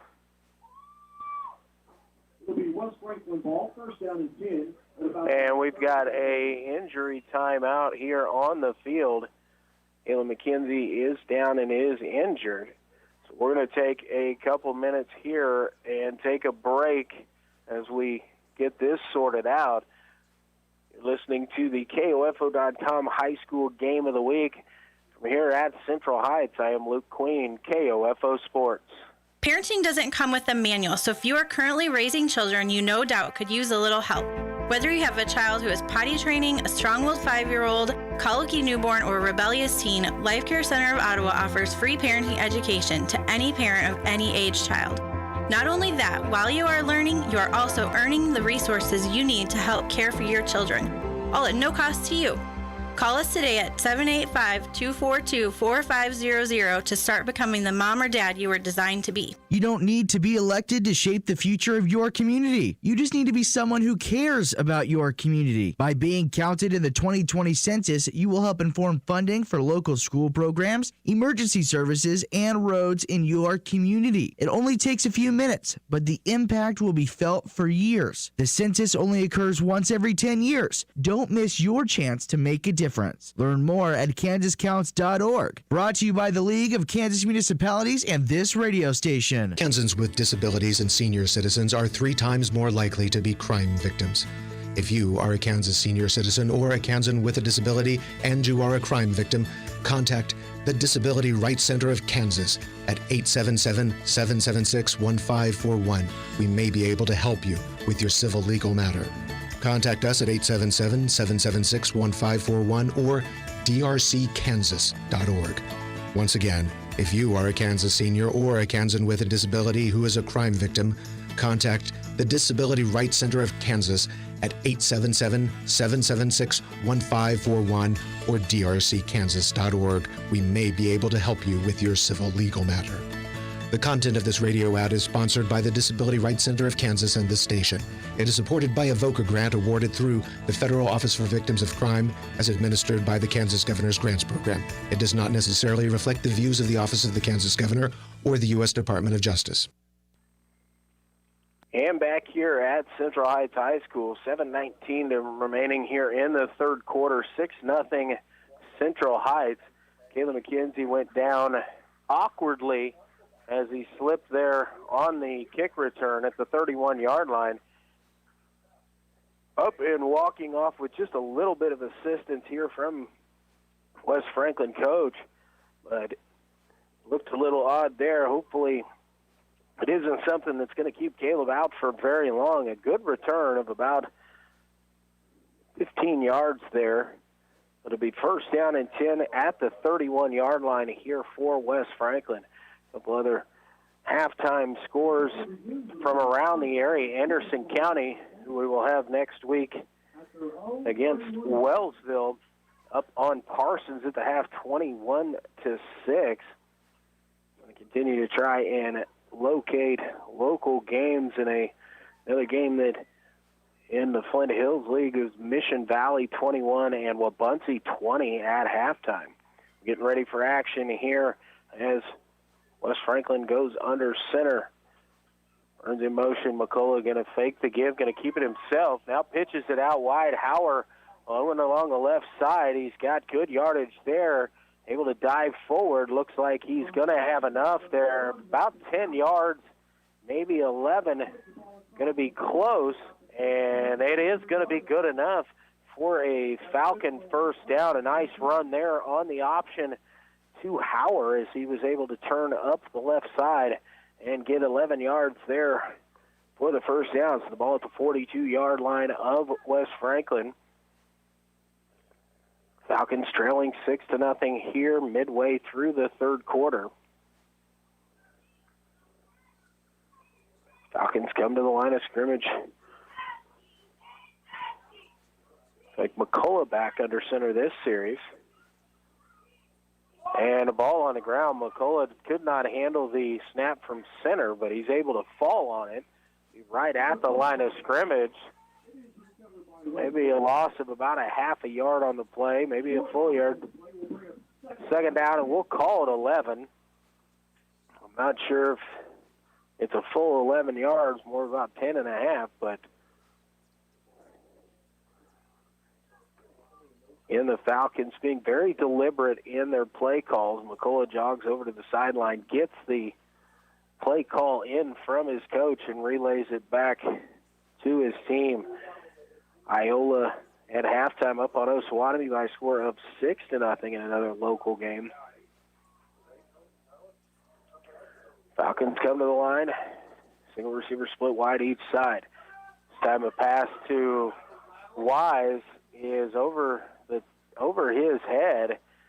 Tough to do. 6'5" Cameron Wise as he split out to the far right side, falls incomplete. So to bring up third down and a little over 10 yards, about 11 here for West Franklin as the ball is still at the 41-yard line.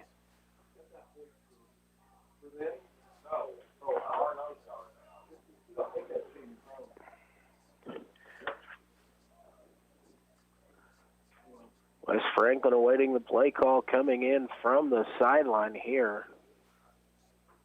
Third down and long.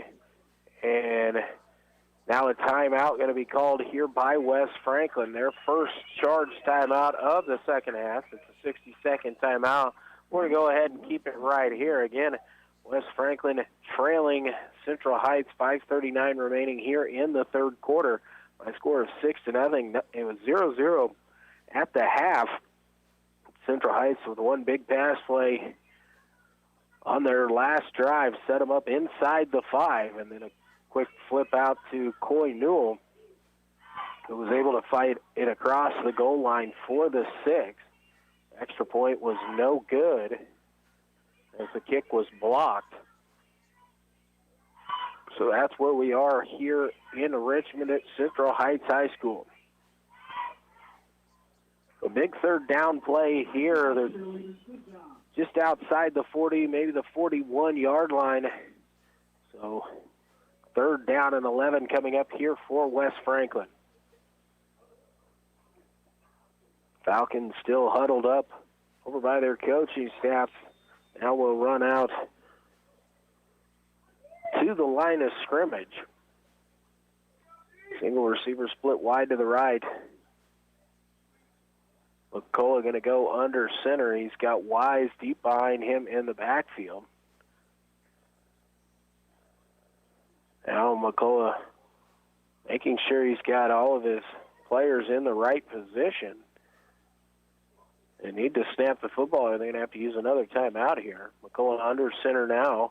Gets the snap. The give is going to be to Wise. Wise across the 45, taken down at about the 46, maybe the 47-yard line. So gain of about 5 yards on the play. Number 22, Cameron Wise on the carry. And on the stop was number 60. we've got a whistle, and it looks like an injury timeout once again. And I believe that is Cameron Wise, who's dinged up on the play. 4th down and about 4 yards to go. Wise talking to his coaches here. And now, I don't know if he is cramping or what possible injury is here, but Wise would be a big loss for the West Franklin Falcons. He has been the featured ball carrier for sure in the offense. They're stretching out his legs as though it is a cramp here for Cameron Wise. And the only other quote-unquote running backs listed, Dylan Cole, 5'10" sophomore, and Micah Bawley, a 5'8" freshman. The only other 2 Falcons listed as fullbacks on the entire roster behind Cameron Wise. Wise, intimidating runner for sure at 6'5", very strong, broad-shouldered at 230 pounds. As they attend to him, we're going to take a quick timeout. We'll take a 30-second break here for the injury. We'll be back. You're listening to the high school football game of the week here on KOFO.com. This is Casey Brady, Director of Communications for Franklin County with Coronavirus Guidance. If you must be out for essential functions or to get essential items, Dr. Bud Ransom, Public Health Officer, encourages the use of cloth masks.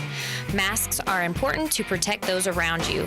Think of it as, I am wearing my mask to protect you from my germs, and you are wearing your mask to protect me from your germs. Again, this is Casey Brady with Franklin County. Stay home, stay well, stay safe.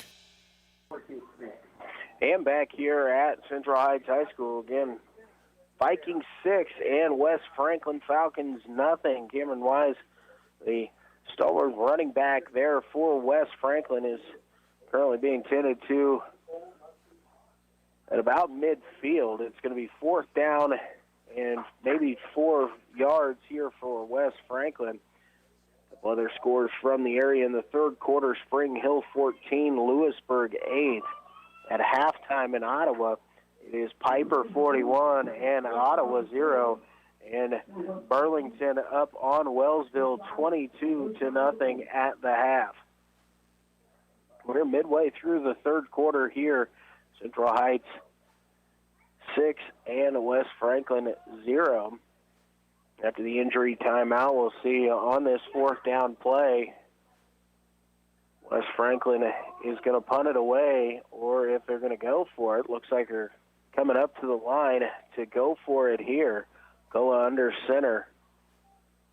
Single receiver split wide to each side. He's going to fake the reverse, now rolling out to his right, and he dumps it off, and pass falls incomplete. Pass was intended for Dustin Burns, and it was just a little bit behind Burns, and so West Franklin will turn it over on downs, and Central Heights will take over in West Franklin territory at the 47-yard line. Burns had a lot of daylight there. Hatfield was a little bit deeper, also wide open. Maybe would have been able to be a good blocker downfield, but the pass just a little bit behind the receiver and unable to make the catch. The Vikings come back out on offense with a 6-0 lead. Tight formation coming up here. Receivers stacked on either side. Detweiler takes a snap to give us to Burson. He's going to go right up the middle. He's tackled down at the 45-yard line. So a gain of about 3 on the play, maybe 2. 2nd down and 8 upcoming here for Central Heights. Clock continues to run as The dive play up the middle gains a couple yards there. Now twin receivers going to be stacked wide each side. Detweiler with Burson flanked to his left in the backfield. Shotgun formation. Snap back to Detweiler. Quick pitch to the right side. And the pass is caught out there. I was unable to see if that was Newell or Crawford. And Coy Newell was the... Pass out to the flat, complete, I believe, to a number 11, Coy Newell. Coy Newell with the catch. Pass is good for about 2 yards on the play, so third down and a long 5 here. 5.5. And the Vikings come to the line of scrimmage. Twin receivers stacked up wide each side. Person to the left of Detweiler. Detweiler going to take a snap. He's going to run to his left. And not much running room there, but Detweiler able to get outside. And he's pulled down along the sideline. And Detweiler will be tackled right at the line of scrimmage. And we've got another injured Falcon down on the sideline again. It looks like a cramping situation here, but Jesse James Martinez gets a little assist up and will walk under his own power off the field. Long walk because he's got to go across to the other sideline. Going to be fourth down and 6 here as Detweiler lost a yard on the play. Tyler Calvert in to punt it away. Looks like McKenzie and Burns are going to go deep here for West Franklin. Cameron Wise jogging back out on the field. So Wise and McKenzie, who both had to come off, now back out on the field. Calvert's punt is taken at about the 15-yard line and tripped up almost immediately. Unable to get back to the 20 is McKenzie. Nice job there on the coverage, and I believe, again, that's Coy Newell. So 30-yard punt of about a 3-yard return. A nice tackle by Coy Newell. So with 3:09 remaining here in quarter number 3, West Franklin will start just short of the 20-yard line. In their own territory. About the 19, 1st and 10 here for West Franklin. McCullough jogging in from the sideline, bringing in the play.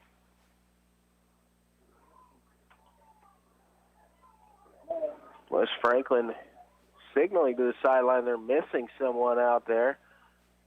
It's like an offensive lineman comes running in late here.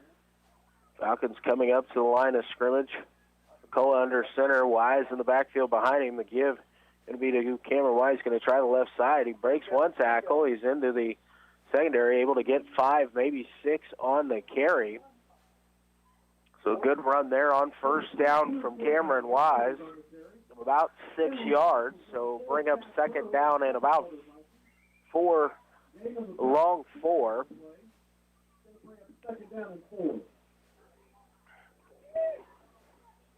McCullough runs to the sideline, gets the play call, and runs it back into the huddle. A couple different ways to get the play calls in here, demonstrated by both teams. Single receiver split wide to the left. Snap in the give is initially was thought to be going to Wise, but he got hit immediately, and so McCullough held on. But the Viking front line able to push through, make the tackle, so going to go down as a McCullough run, and he was stopped for about a 2, maybe a 3-yard loss. So third down and 6 or 7 coming up here for West Franklin. Minute 45 remaining here in quarter number 1. Hatfield splits wide to the right. McCullough under center. Wise behind him. McCullough has it, but he's going to be tackled in the backfield, sacked for a loss. And the sack is going to go there. Dominic Lopez came off the left end, and a big hit there for the sack. And back inside the 20, the ball now back at the 16, 4th down and about 14 yards to go. I assume here that Wes Franklin will punt this football away. Again, Detweiler and Crawford are going to go back deep. See who kicks here with Jesse James Martinez having to come out with a cramp. It's Jaden Fish in the punt. Poor snap down on the ground. Barton is blocked, bounding at the 10, picked up there, and take it in for the touchdown. Hunter Bones recovered the blocked punt. By number 1, Hunter Bones. Hunter Bones, 10-yard block punt return.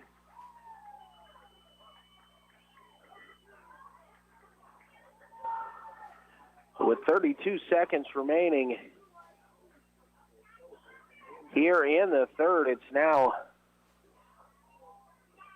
Vikings 12-0.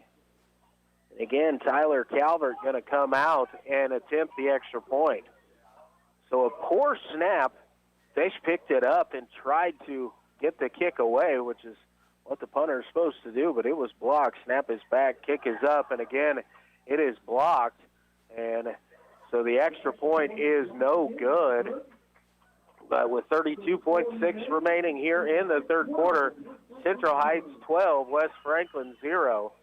And Hunter Bones, the recipient there, the block punt, bounced nicely up into the waist of Bones, and he took it the 10 yards he needed to get into the end zone and doubled up the score there on West Franklin as the Vikings now lead by a score of 12-0.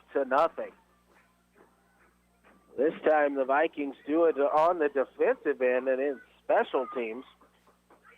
A little bit of a breakdown there. Again, Jesse James Martinez is the usual punter for West Franklin, but went out on that series with a cramp. So Daisha had to come in to punt. Picked up a bad snap, tried to get it away, but a good pressure there by the Vikings as they have doubled their lead. So West Franklin will need to get something going here as we're about out of time in quarter number 3. We'll head to quarter number 4. See if the Vikings can be up 12 or if a big play here can get West Franklin back into this ball game. Calvert to kick it away, and it's McKenzie and Burns back deep. Kick is going to bounce at about the 20. Rolling down there, it'll be picked up by McKenzie. Makes a move to his left, and he's out across the 20 to about the 23. A return of about 8 yards on the play there by Caleb McKenzie, and that's where West Franklin will take over with 26 seconds remaining here in the third quarter. First down and 10 for West Franklin. West Franklin was moving the football here early in the second half, but a fumble recovered and returned out into Falcon territory. And Central Heights has put it across the goal line a couple times since to go up 12-0.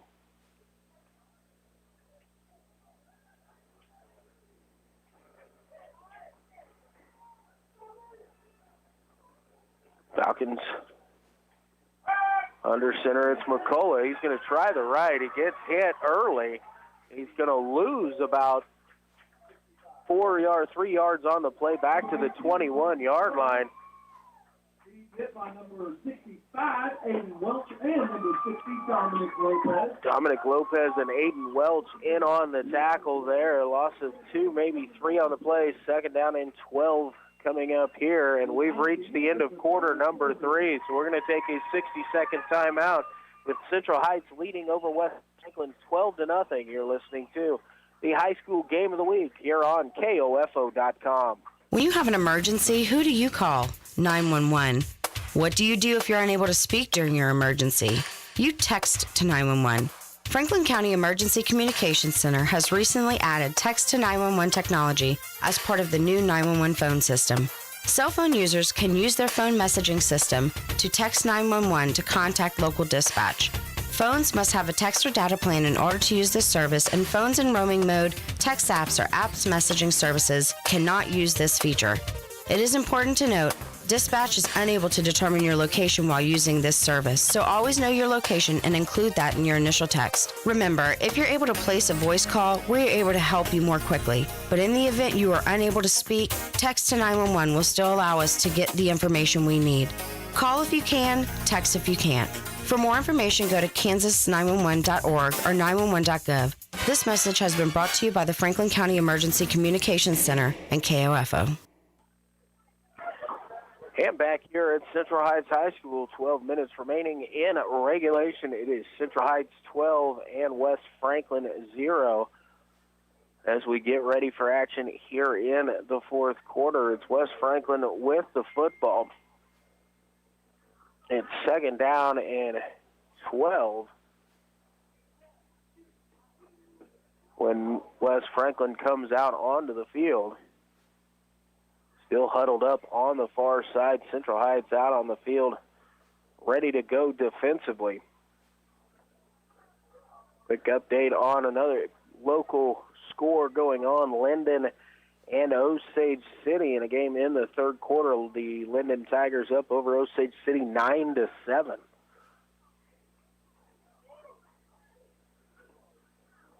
Single receiver split wide to the left. McCullough under center.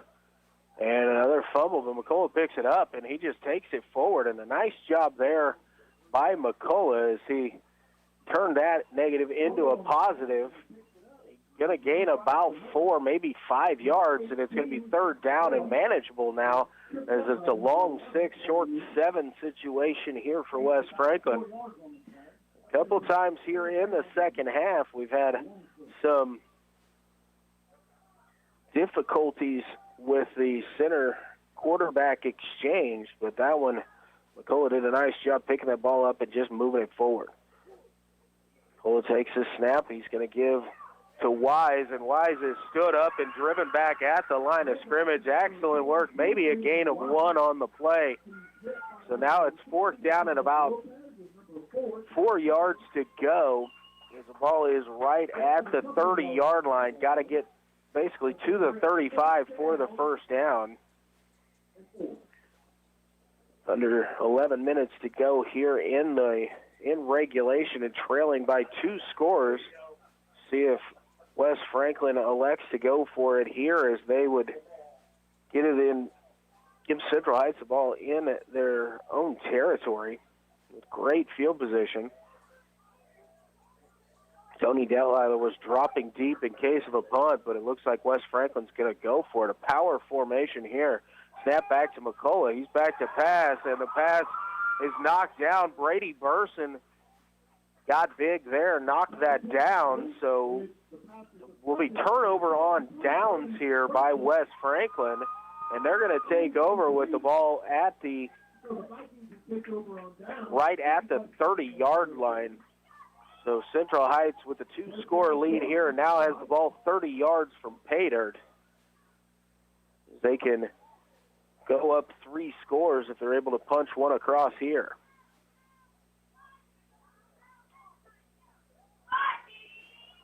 Vikings have single receivers split wide each side.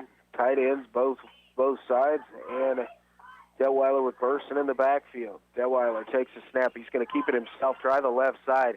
He's across the first wave. He's got a gain of about 5, maybe 6 yards there as he will be knocked out of bounds around the 25, maybe just inside the 25-yard line.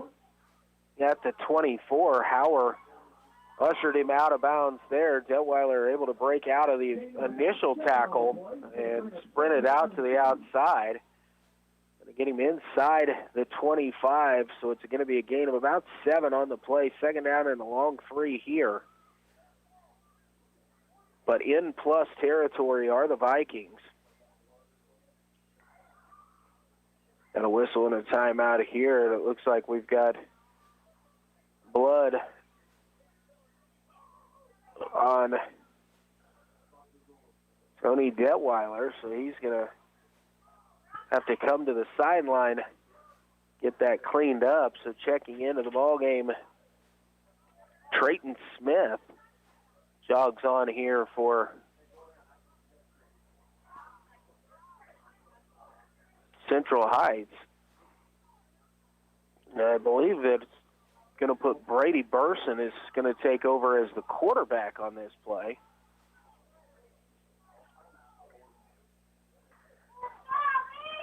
Twin receivers each side. Now we're going to come in, and Newell will line up flanking Burson to his right. The snap back to Burson. Brady going to keep it himself, fighting for some positive yards there. He might have gotten 1, so it's going to be third down. And now, quickly, Detweiler has been taped back up there and comes back into the ballgame, so Trayton Smith will come out. Not much gain on the play, so third down and 3 here for Central Heights.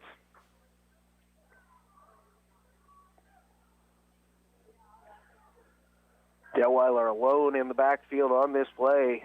Trips to the right, twin receivers to the left. Detweiler going to keep it himself as he's trying to fight forward. He's able to get positive yards down close to the 15. He's tackled down at the 16-yard line. That'll be enough for the first down. And he stayed in bounds as the clock will, once the chains get moved, the officials signal for the ready to play, and the clock continues to wind. So first down and 10, the ball at the 16-yard line of West Franklin. Central Heights leading 12-0 here with 9 minutes remaining and looking to try and get a 3-score lead. Bones in motion, fumble, snap here. Detweiler falls on it, and then he's met in the backfield.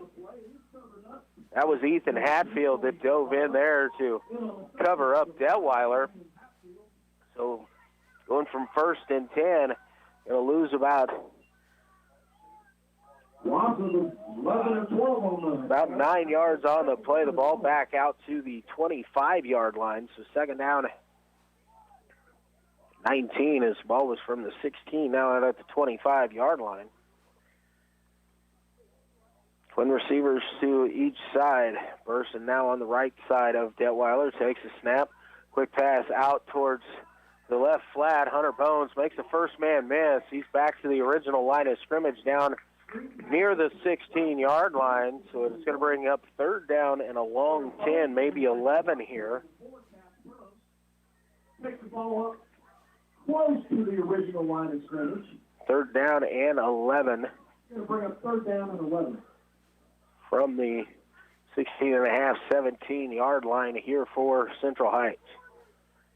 Probably 4 down territory, I would think, here for the Vikings. Clock continues to run, 7:33 remaining here in regulation. Snap back to Detweiler, rolling to his right, looking to pass, throws it, and the pass is complete to Brady Burson, caught down inside the 5-yard line, tackled down at the 4. The ball came out late, but the official points to the ground as Burson was down when the ball came free. So now it's going to be first down and goal here for, and they're going to call incomplete. Apparently Burson was juggling it as he made the catch and tried to make the turn. So it's going to be fourth down and 11. The official initially pointed to the ground as when the ball hit the ground, thinking it was not a fumble, that it was down by runner going down, but now they rule it incomplete. So a tight formation here And we've got movement and flags all over the field, so the officials are going to make sure they saw the same movement as to who this penalty is going to be on.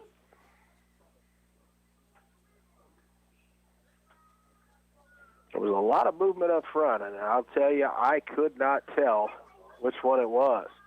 And it's going to be called a false start against Central Heights. There was a movement up front on the Vikings, so it's going to back them up 5 yards. So 4th down and about 16 yards to go here. See what the Vikings going to do now as they're back about the 19-yard line.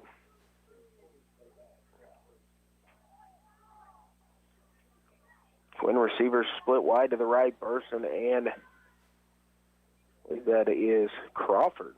Snap back to Detweiler. He's looking to his left. He's going to throw to the end zone, and he's got his man. Touchdown, Central Heights. Tony Detweiler to Hunter Bones.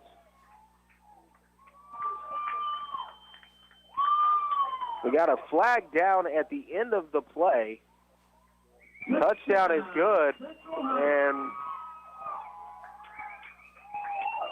got unsportsmanlike on West Franklin after the play. Dead ball there. 22-yard touchdown pass.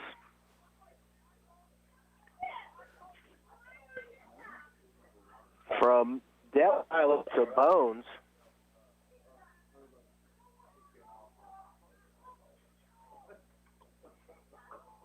On a 4th and 15, with 7:19 remaining in the ball game.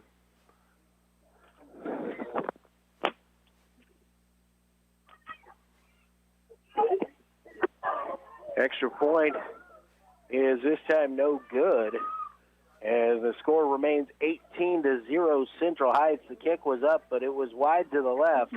So with 7:19 remaining here in regulation, Central Heights 18, West Franklin 0. We're going to take a 60-second timeout. We'll be back with more KOFO High School Game of the Week here on KOFO.com. Every 16 minutes, someone dies on our nation's highways, resulting in thousands of fatalities a year. You can help stop this tragedy. Buckle up. Buckle up, everyone in the vehicle. Wear helmets. Pay attention and reduce distractions. While October 10th is Put the Brakes on Fatalities Day, we need you to think about traffic safety every day. Don't let time run out. Brought to you by the Kansas Department of Transportation and this station. This is Casey Brady, Director of Communications for Franklin County with Coronavirus Guidance. Remember, masks and gloves are only effective when used correctly. Before putting a mask on your face or taking it off, ensure you have clean hands. Never touch the front of the mask. Take off contaminated gloves before touching your car keys, cell phone, door handles, etc. Most importantly, before touching your mask. Other mask usage information can be found on the Franklin County, KDHE, or CDC websites. And back here at Central Heights High School, it is Central Heights 18 and West Franklin 0. Personal foul on West Franklin on the touchdown pass from Detweiler to Hunter Bones. And so they will now be kicking off, as it is going to be assessed on the kick at the 45-yard line of West Franklin. So Calvert might be able to put this one into the end zone, or maybe squib it and try and pin West Franklin back deep.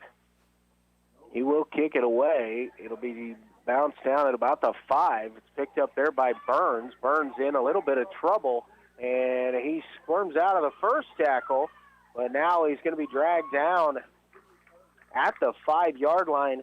Dustin Burns on the return, no yards on the return. So now West Franklin, trailing by 3 scores, is pinned back deep in their own territory. There is a flag at about the 10-yard line. We'll have to see what that is about. The officials are coming together back at the 5.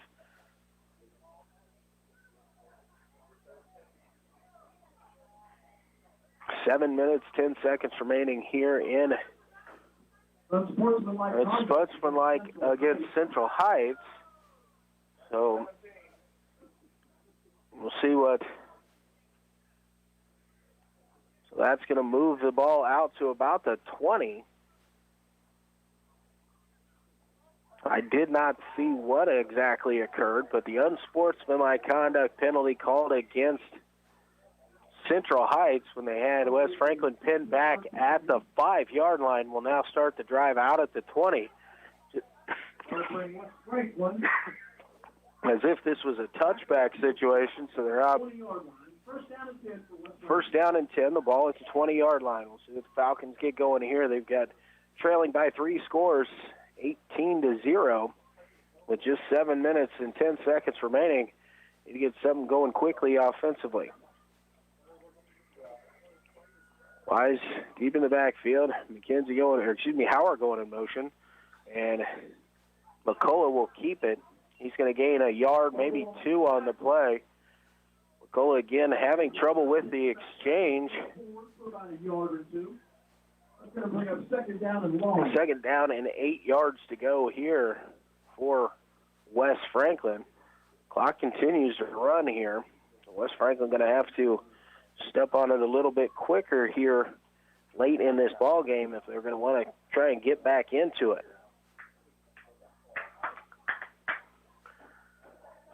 Falcons come to the line of scrimmage. Single receiver split wide to the left. Dustin Burns. Cola under center. Takes the snap. Drops back. Now he's going to tuck it, try and run. Nowhere to go there. He might have got back to the line of scrimmage. It was a little bit of a draw, and there was nowhere to go. And now we've got another flag coming in. We'll see what this is. It's along the far side. Again, unsportsmanlike, going to go against Central Heights.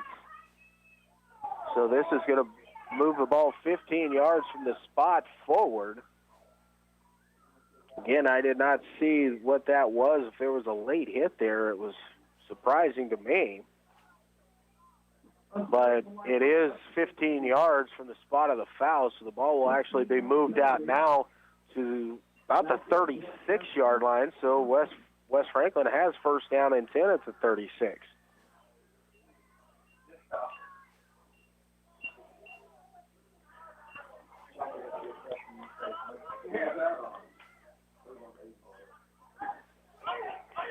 Again, Burns splits wide to the left. It's like Wise split wide to the right. Koa back to pass under a little bit of pressure. He's going to throw it up over the middle. It's caught by Wise, who breaks his first tackle. He's running at the 30, 25, 20, 15, and tackled down just inside the 10. A touchdown-saving tackle there by Jared Crawford. But Wise is brought down inside the 10, and so it's going to set up first down and goal for West Franklin. First and goal for West Franklin. So the big play there by the Falcons.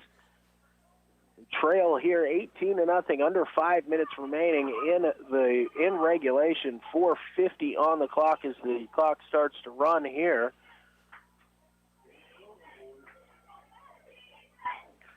After the penalty, the Falcons decided to try and go for the big play. Got a large chunk there. Go under center. He's going to fake the give, and McCullough is going to carry it inside the 5-yard line. He'll be tackled down maybe close to the 1, maybe the 2. So second down and goal at the 2-yard line for the Falcons. So we approach 4 minutes remaining here in the ballgame. Again, it's a 3-score contest, so West Franklin huddling and taking their time. I want to pick it up just a little bit. Again, they have 2 timeouts remaining. The Vikings with a full allotment of 3 timeouts. Cola goes under center. Takes the snap. He fakes the give. Now tries to go in, and it is McCullough from 2 yards out. McCullough on the quarterback keeper. Touchdown. Quarterback keeper gets McCullough into the end zone from 2 yards out.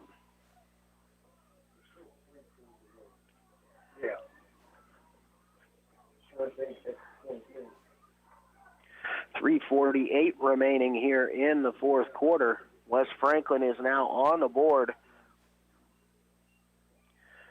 Extra point upcoming here. Let's see if the Falcons decide they're going to go for two in this situation. McCullough under center, Wise in the backfield. Twin receivers out to the right. McCullough takes a snap. And a fake could give. Fake, and now going to pass it out into the end zone, and it is caught. Dustin Burns with the 2-point conversion. Good from number 18, Lance McCullough, to number 21, Dustin Burns. So the score here with 3:48 remaining in regulation is Central Heights 18 and West Franklin 8. So we'll see. West Franklin going to need to make a onside kick in this situation as they need the ball on offense. They've got to find a way to score a couple more times as they're still down by 10, so 2 scores. Touchdown and a 2-point conversion only gets you back within 2. So you're going to have the ball 2 more times, and with 3:40 remaining, you have to get it back now. I'm sure Central Heights is going to put their hands guys up front, but going to have to leave a couple people back deep. See if West Franklin goes for the onside. If everybody's up too close, can also pooch this thing over the top of the line and see if they can just beat Central Heights to it. We all know that once the ball travels 10 yards, it is live. Don't want to leave too much open space where West Franklin could run on and get this to the Vikings, but the Falcons going to try and look at the formation. It is a hand seam here. Jared Crawford, the only guy outside of 20 yards away from the kicking point. He stands back at the 25-yard line. Bones Newell, along with Trayton Smith and Brady Burson up front.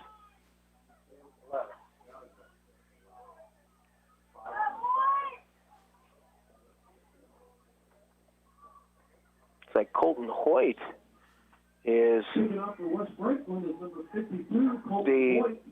back deep for Central Heights, number 13. Onside kick guy here, apparently, for West Franklin, and it doesn't go even 5 yards, and West Franklin will fall on it, so it's going to be illegal touching, so they're going to have to possibly re-tee and kick it again from back further. We'll see what the call is in this situation, but the ball did not travel the 10 yards required before it could be touched by the kicking team, so it's a procedure penalty that's going to back them up 5 yards. Central Heights will take the ball at the spot of the foul. So spot of the foul and first down and 10, Central Heights, the ball at the 44-yard line of West Franklin.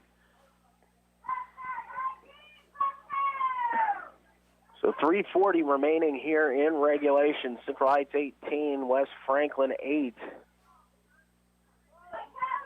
Vikings can just try and run this thing out here if they can keep the clock going. West Franklin only 2 timeouts remaining here in their allotment of the second half. Detweiler with Burson flanked to his left. Twin receivers to each side. Detweiler going to keep it. We've got a flag coming in. I don't know. Was not pre-snap, so I'm going to say somebody might have been lined up off sides.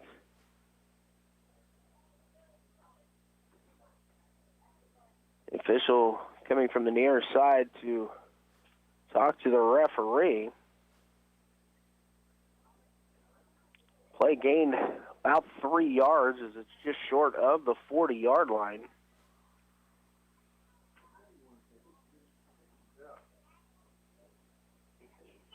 The officials conversing in the middle of the field. No indication has been given in our direction from the officials, so I don't know what the flag was for. It has now been picked up by the near side official. The referee going over to tell the West Franklin coaches what is going on. And we had offsides at the snap.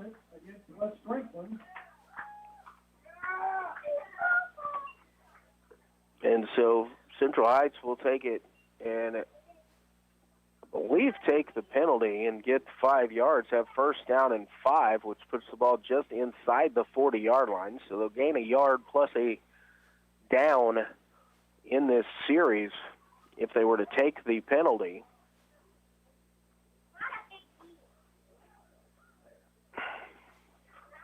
And so it will. Now, they've actually moved it 5 yards. I mean, it's looking at first down and 5. It's actually, it's got first down. Hang on, the officials, the referee is calling timeout. Where the ball was moved to is actually making it look like as though it's first down and 2 from a 5-yard penalty, which was the ball was at about the 44-yard line. The ball should be first down and 5 and spotted at the 39.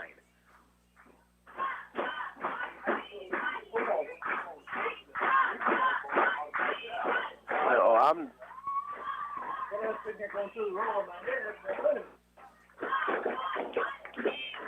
trying to see if the yard stake on the far side is saying second down. I'm not quite sure as to where we are spotted. It is first down, and now they actually have moved the the down marker back to the 40-yard line. But the football is still marked. Okay, nobody charged a timeout. The officials timeout. Hey, clock guys. We need 3 seconds.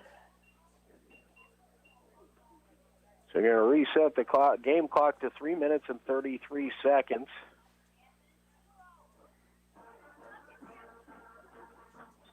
But it is saying Against West Franklin, the ball was dead.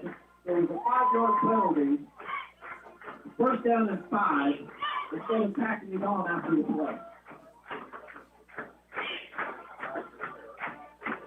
So now they're finally going to move the football back and spot it where it's supposed to be.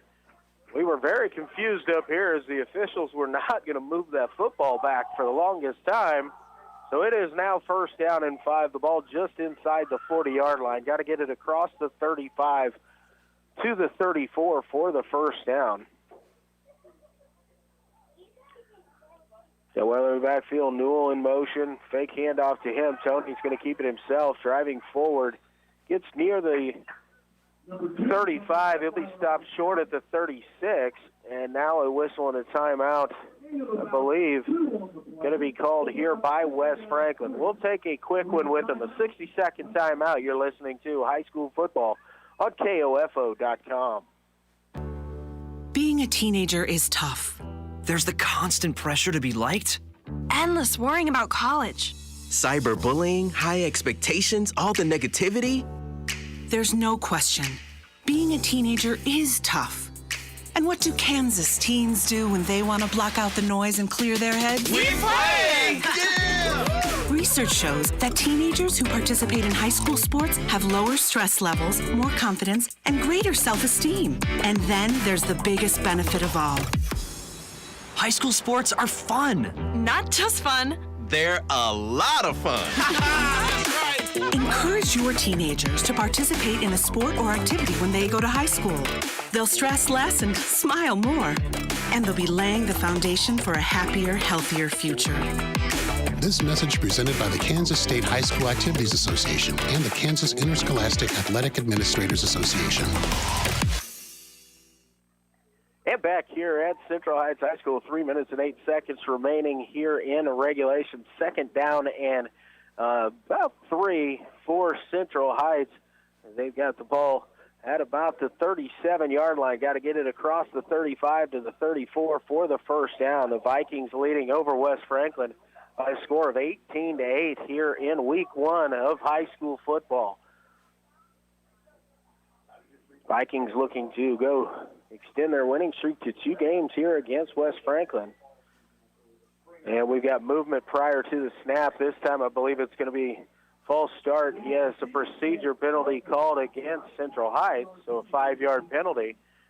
Still remains second down. It'll go back to 8 yards to go here for Central Heights as the ball moves out to the 42-yard line.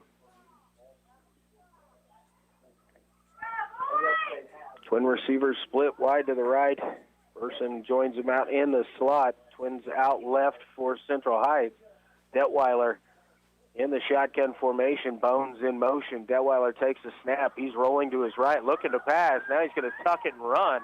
Looking to try and pick up a block. He's down the sideline, runs over a man inside the 20, and will be taken down at about the 17-yard line.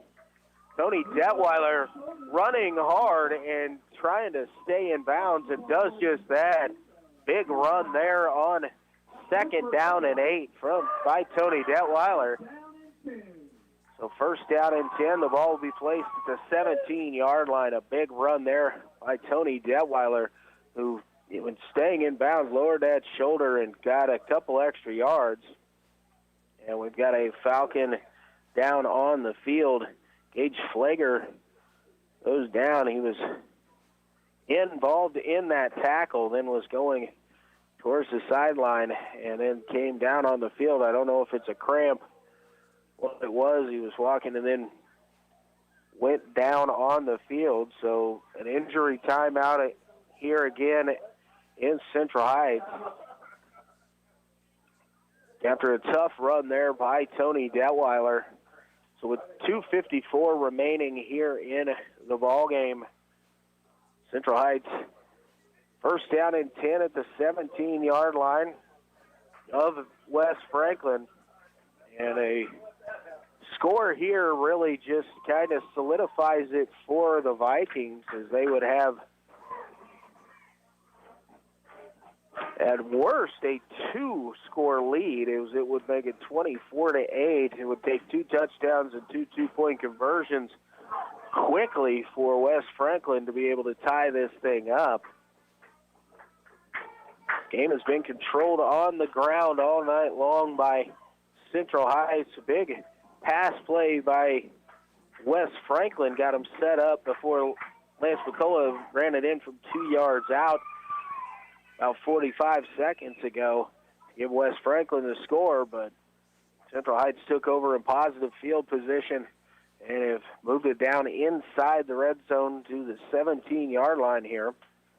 Lakers up and gingerly walking off under his own power. He was given some fluids there, so it must have been a cramping situation again early in the season. You see it a little bit more often early on. So first down and 10, the ball at the 17-yard line.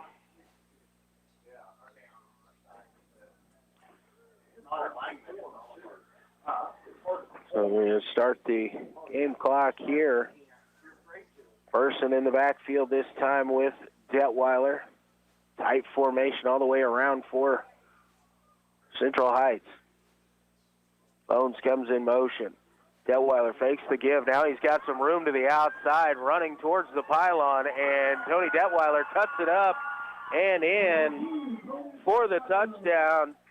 17-yard run there by quarterback Tony Detweiler. That might be the nail in the coffin here this evening. With 2:30 remaining on the clock here in the fourth quarter, Tony Detweiler with a 17-yard touchdown run.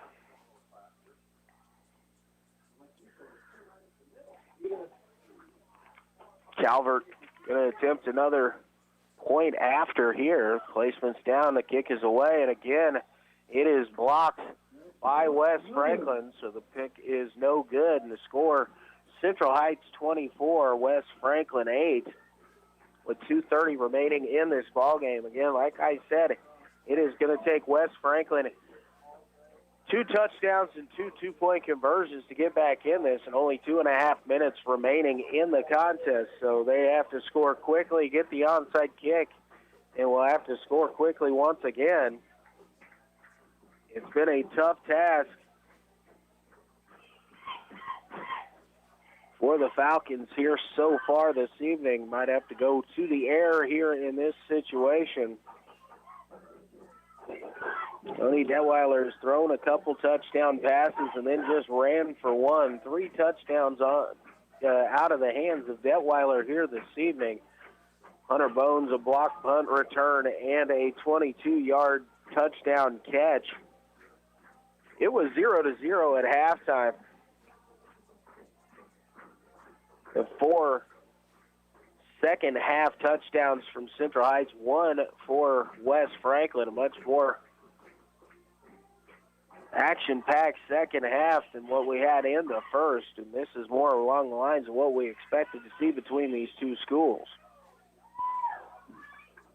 Calvert going to kick it away. Burns and McKenzie back deep. Now Burns comes up. It looks like Howard is back deep with McKenzie for West Franklin. Calvert going to kick it away. Howard's going to come up. He's going to take it about the 20-yard line out across the 30-35 and now out to the 40. And he'll be pushed out of bounds along the far sideline there. Good 20-yard return there for Howard. And it's right at about the 40-yard line, maybe 41. So first down and 10 for West Franklin, 2:22 remaining here in the fourth quarter. So the Falcons are going to have to go quickly here.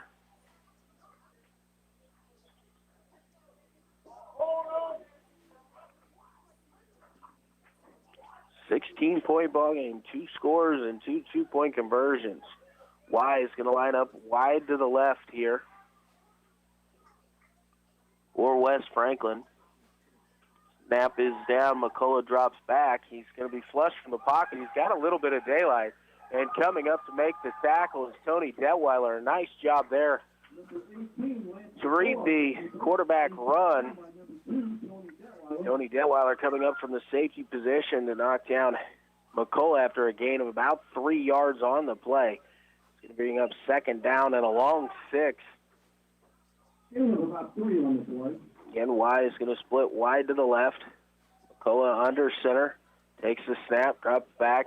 Looking to pass again in trouble. He's able to elude it, flips it out, and it just falls incomplete. In the area of number 6, it was Caleb McKenzie out there. It was over the head of Cameron Wise, but McKenzie was about 6 yards deeper, and it fell just short of him. It was an excellent effort there by McCullough as he eluded some pressure and then able to flip it to an intended target downfield, and he did not cross the line of scrimmage when he did so. He was getting awful close to an illegal forward pass, but he got rid of it in time.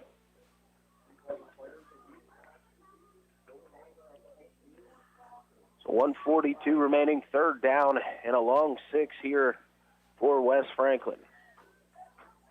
Wood drops back to pass, and he's hit. And gets out of the first one, but isn't able to get back to the line of scrimmage.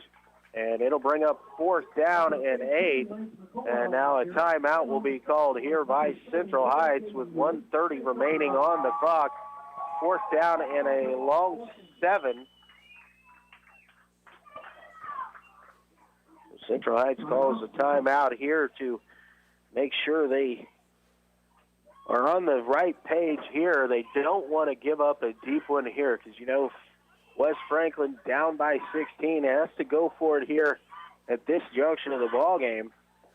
Coach Bob Risch did not want to take any chances, and he is going to get his defense lined up.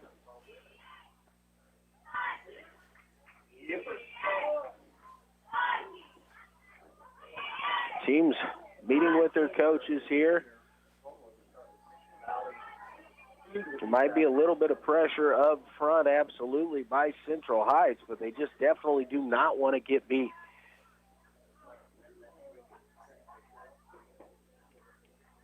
McKenzie and Wise have been the initial targets for McCullough on this drive. There are definitely some other options out there. Trey Rogers, Nathan Hauer out there as well. So 4 receivers set. McCullough takes the snap, drops back, steps up. In a little bit of trouble here, able to elude it. Throw is caught there. Nice catch by McKenzie, I believe. And that's good for a first down as he catches it at the Central Heights 40-yard line.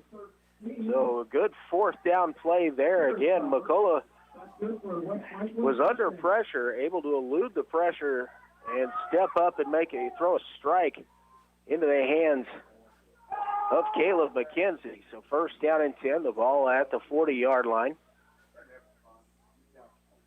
McCullough goes under center. Wise split out wide to the left. McCullough back to pass again, looks towards Wise. He's in trouble, he's hit.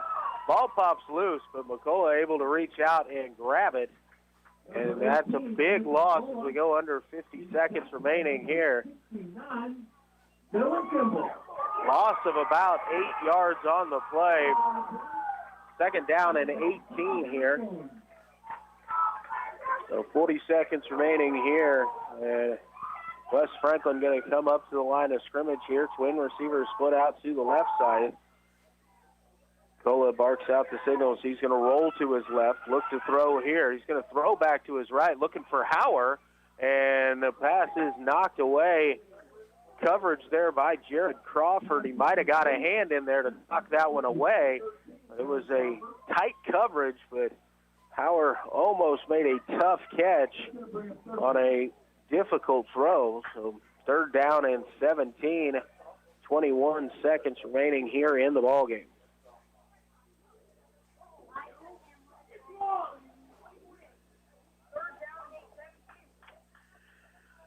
We've got a whistle here. 21.8 remaining, and third down and long. Wes Franklin, after the incompletion, had time to get into the huddle. Now coming out and getting ready here for the third down play. In McCullough back to pass. Will roll to his left. He's going to throw up top. He's got guys out there. It's tipped, but caught by Wise. Breaks the tackle, and he's into the end zone for the touchdown. 47-yard touchdown pass. So Cameron Wise catches the pass after the deflection. It went through off the hands of 2 Viking defenders, and Cameron Wise was right there to make the catch. There's 10.3 seconds remaining. The score is 24-14 right now. But there is still a chance here. Wes Franklin needs this 2-point conversion. The onside kick, if they can recover, and then they have a chance to try to score again. There's a lot of things that have to go right. Cole takes the snap. He takes a handoff, keeps it himself, and he is in. Number 8, Lance McCullough on the 2-point conversion. And so McCullough keeps it, and he gets in for 2. Now the score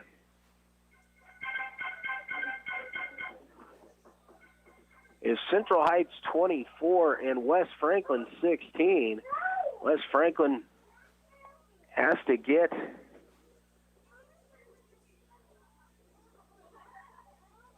the onside kick right this time. Last time it only traveled about 5 yards and died before they fell on it. This time it has got to get 10 yards. And West Franklin needs to recover.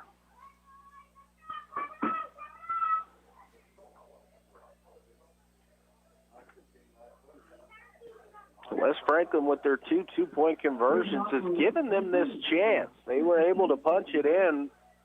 Central Heights 0 for 4 on their point-after attempts.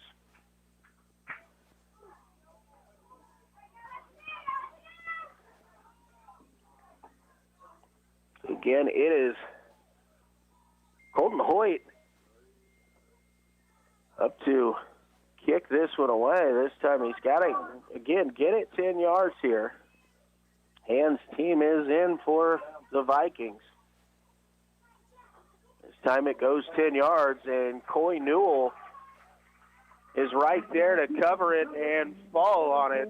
And so Central Heights will take over at 1st and 10 at the 48-yard line, and all they have to do is take a knee to get this victory here this evening. That time the ball did travel the required 10 yards, but Coy Newell fielded it cleanly and then wisely just fell to the ground to secure it. This time Detweiler's going to come up as the Vikings are in the victory formation, and Detweiler take a knee, and it looks like that will be the last play of the ball game. With the final score, Central Heights 24 and West Franklin 16. We're going to take a break. When we come back, we'll bring you the totals from here at Central Heights. You're listening to the high school game of the week here on KOFO.com.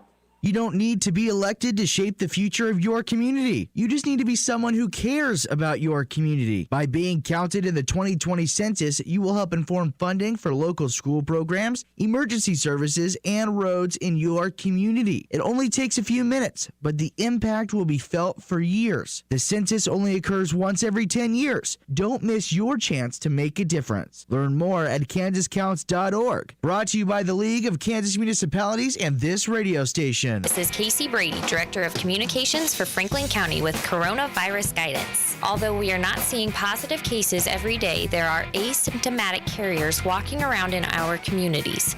Please continue to practice social distancing, cleaning, disinfecting, and good hand hygiene. Please be patient. We know this is a trying time for everyone. Unfortunately, it is not over yet, and it will take everyone doing their part to help control the spread. Again, this is Casey Brady with Franklin County. Stay home, stay well, stay safe. And back here at Central Heights High School, Luke Queen making you the action.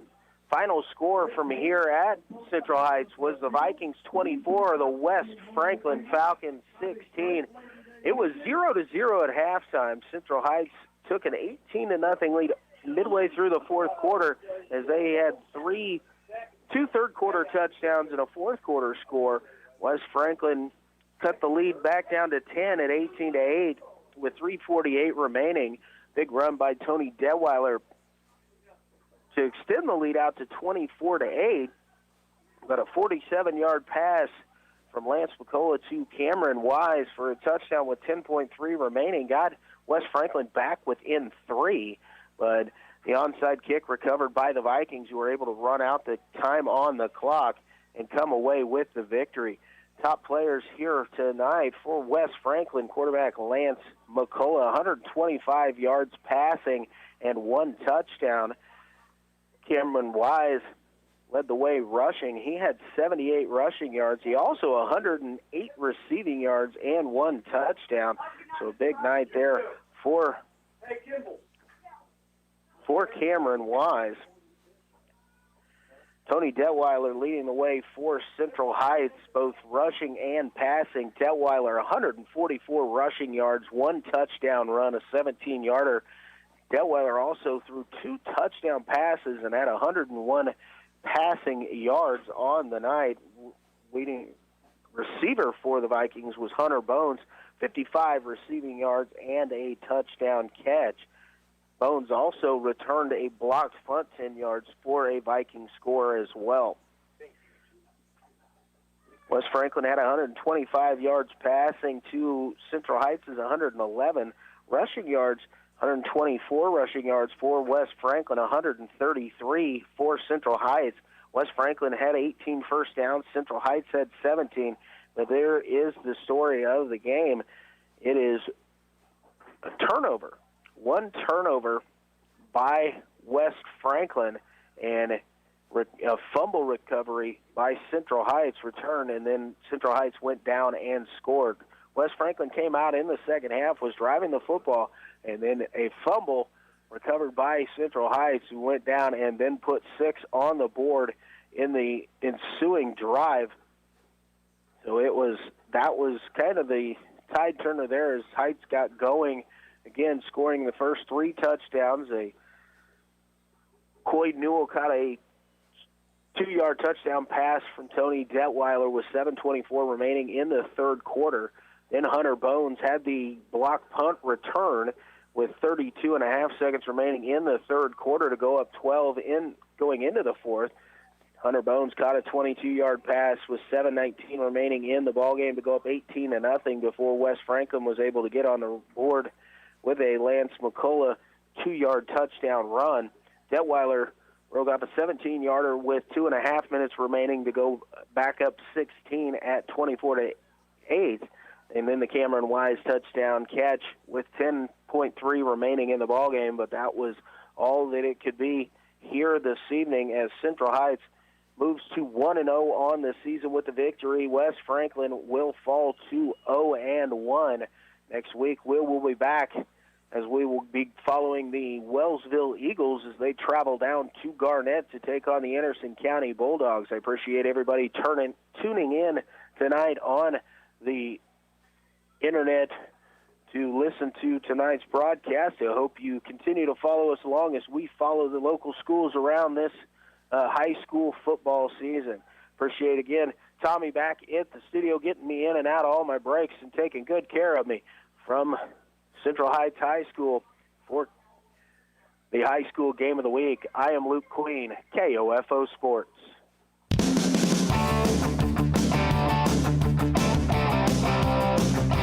We hope you enjoyed our Game of the Week football broadcast on KOFO.com. Brought to you by Quality Structures Incorporated, Dingle & Son Mortuary, Sutton's Jewelry, Advent Health Ottawa, and by Ottawa University, Kramer Pharmacy, Ottawa Recreation Commission, and Lamb Roberts Price Funeral Home. Our Game of the Week tonight was also brought to you by Kansas State Bank, Adamson Brothers Heating and Cooling, CarStar, and the Ottawa Herald. For more information about our next Game of the Week football broadcast, visit the KOFO Sports page at KOFO.com and listen Monday through Saturday for the KOFO Sports Calendar. This has been an exclusive presentation from your sports source for East Central Kansas, KOFO.